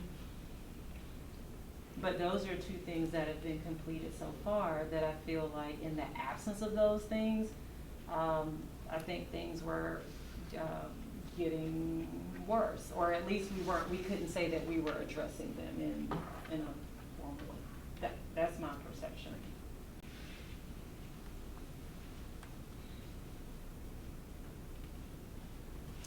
So my perception is that's awesome, that we are making those strides, and I'm very happy to see that we are moving down that road. But I don't want anybody to sit here and think that we sat on this. The challenge has been, how do you move forward? How do you get people to talk who weren't willing to talk? And so now that we have a process by which we have agreed to have conversations, then there is a possibility that we can put a process in place. But not at one time did anybody drop the ball in terms of trying to resolve this. It takes the cooperation of the people that are involved to make it happen. And so I don't want to hear any more disparaging remarks about what I didn't do or what the former president I'm didn't just do, going by what the this past. president did. In terms of what, so you can only go by what you're experiencing, but we haven't had a conversation. So it would be nice to talk to me about what's happening before we make those statements. That's what I want to see. So I would ask Dr. Means and I would ask Dr. Knotts if we are comfortable with the present road that we're on in terms of the restorative circles and making progress. And then the PS, or the advanced ed people, the new name I keep forgetting, they will make decisions on whether or not we have done our due diligence in resolving our internal complaints. Constraints. I'm good with that.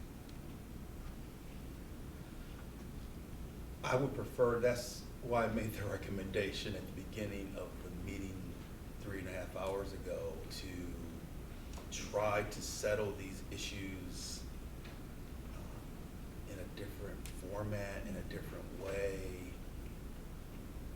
I think it was Dr. Maddox who made the statement, this is a distraction to the work of addressing our achievement issues in the district. So I've made the commitment to engage in a restorative process with Dr. Knotts. I will continue to do so.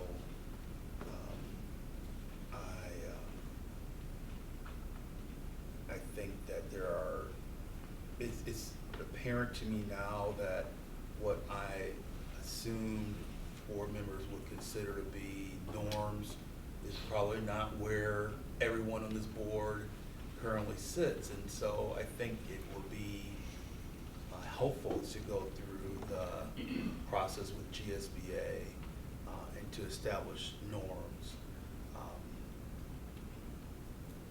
But I'm willing to go through that process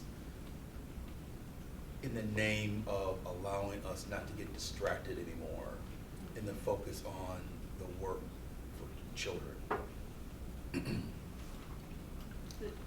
Just to be, no, I was just gonna ask, so in your opinion, this is not something that the board needs to do anything with, right? Not right now.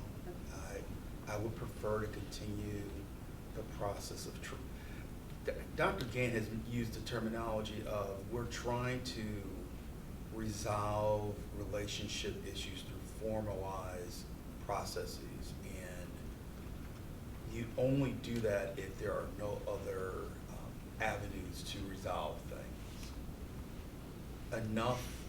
I believe enough tension and distraction and negativity has descended on our district and on this governance team. It is draining, and it's just a distraction. And while there may be external factors and external parties that feed off of the negativity and feed off of the tension and the infighting, I'm not interested in that type of world. I just simply want to serve the kids in this district in my role as superintendent. It's been a significant distraction and an emotional drain on not only me personally, but our team. And so I am committed to going through a restorative process with Dr. Knotts to see if we can resolve these issues in an informal way versus going through what 8.2 identifies. Dr. Knotts. I volunteered to participate in restorative justice meeting. And I'm happy to share with the board my communication with Danny Malik and John Lash about that.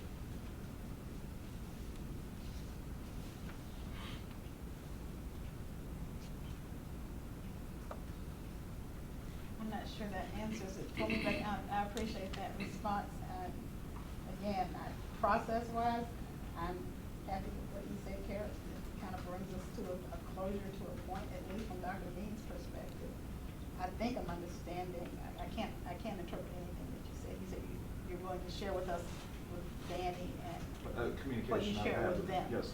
But the question is, are you reciprocating what Dr. Means is saying? Are you on the receiving end on that? I have been very open about participating in restorative justice efforts, and I think I have to stop at that point, as far as my response.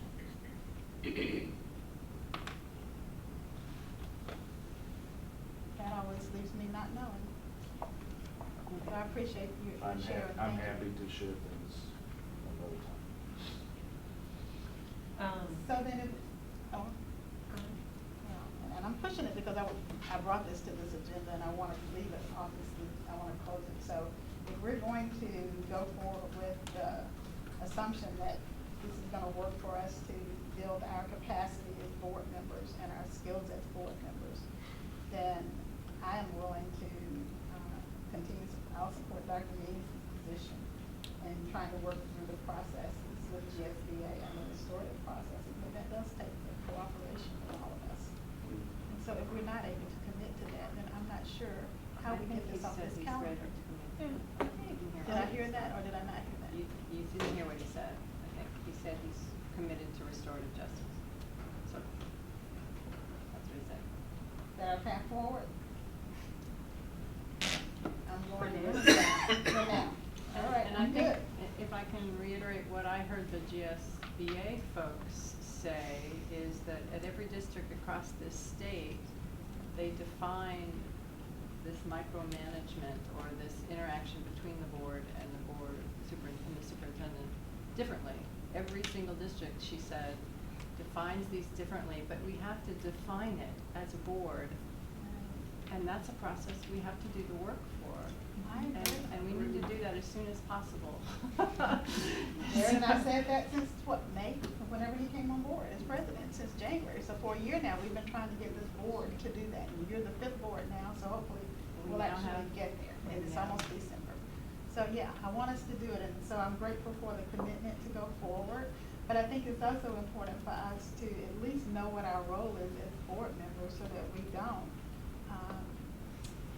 interfere with the daily operations of the district, because again, the history of this board, I wasn't here when either lawsuit happened, but we have done 2 things that are putting us at great risk in our behavior, and I want us to be conscious of those, and Charles reminds us of them regularly, so I don't have to repeat them. But I do agree that once we have the norms in place, I think that will help to resolve a lot of that. That's a big part of it, not having norms, just walking into a board, the board operate differently. So I think once we have norms in place, that would be a great first step. And so it sounds like the movement forward, and I don't know, is continuing to work with our, on our norms, our GSBA, professional development, as well as the restorative work. That those are steps that we've identified as being committed to making. Just as an announcement, there is a free webinar on November 14th through GSBA at 11:30 on developing board norms and protocols. I mean, it's not gonna do it for us, it's free. It says it's free. Yeah, but if somebody signs up for it, they'll send it to you, you can read it yourself, you can share with it. Oh, I see. All right, well, I mean, So there, at 8.2, these other items, are we, any other questions, concerns about where we're moving with this. We have one last leftover. I just wanted to make a point of clarification.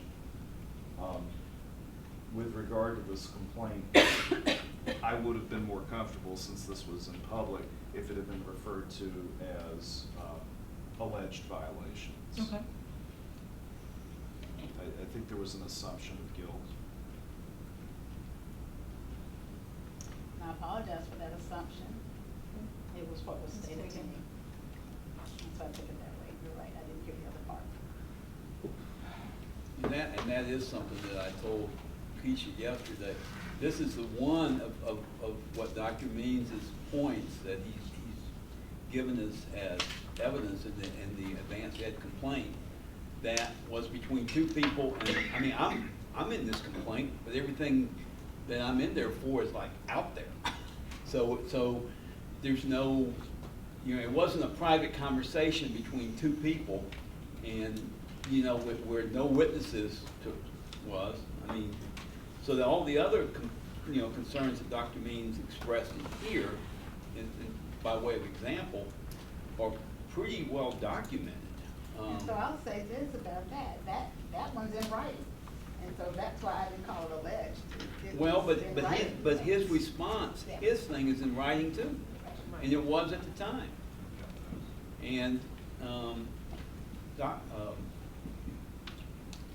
Dr. Knox talked to folks right after the meeting and gave an explanation. Dr. Means left that meeting and gave the explanation to our board officers. So, I mean, you know, so you got doctor, you know, and I don't know, Linda, you know. And we may not resolve, we won't resolve that, your point is And that's my taken. point. I don't think we ever. We, you know, and Dr. Knox, your point is taken. I do think we have some movement with our GSBA or restorative practices today.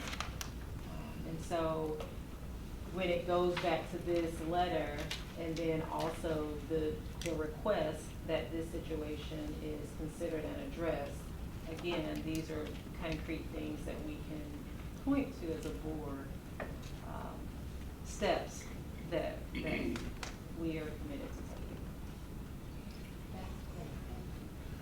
I call for adjournment and executive session. Can we do Let me make the motion. I recommend an executive session for the following reasons. The appointment, employment, compensation, hiring, dismissal, or evaluation of employees.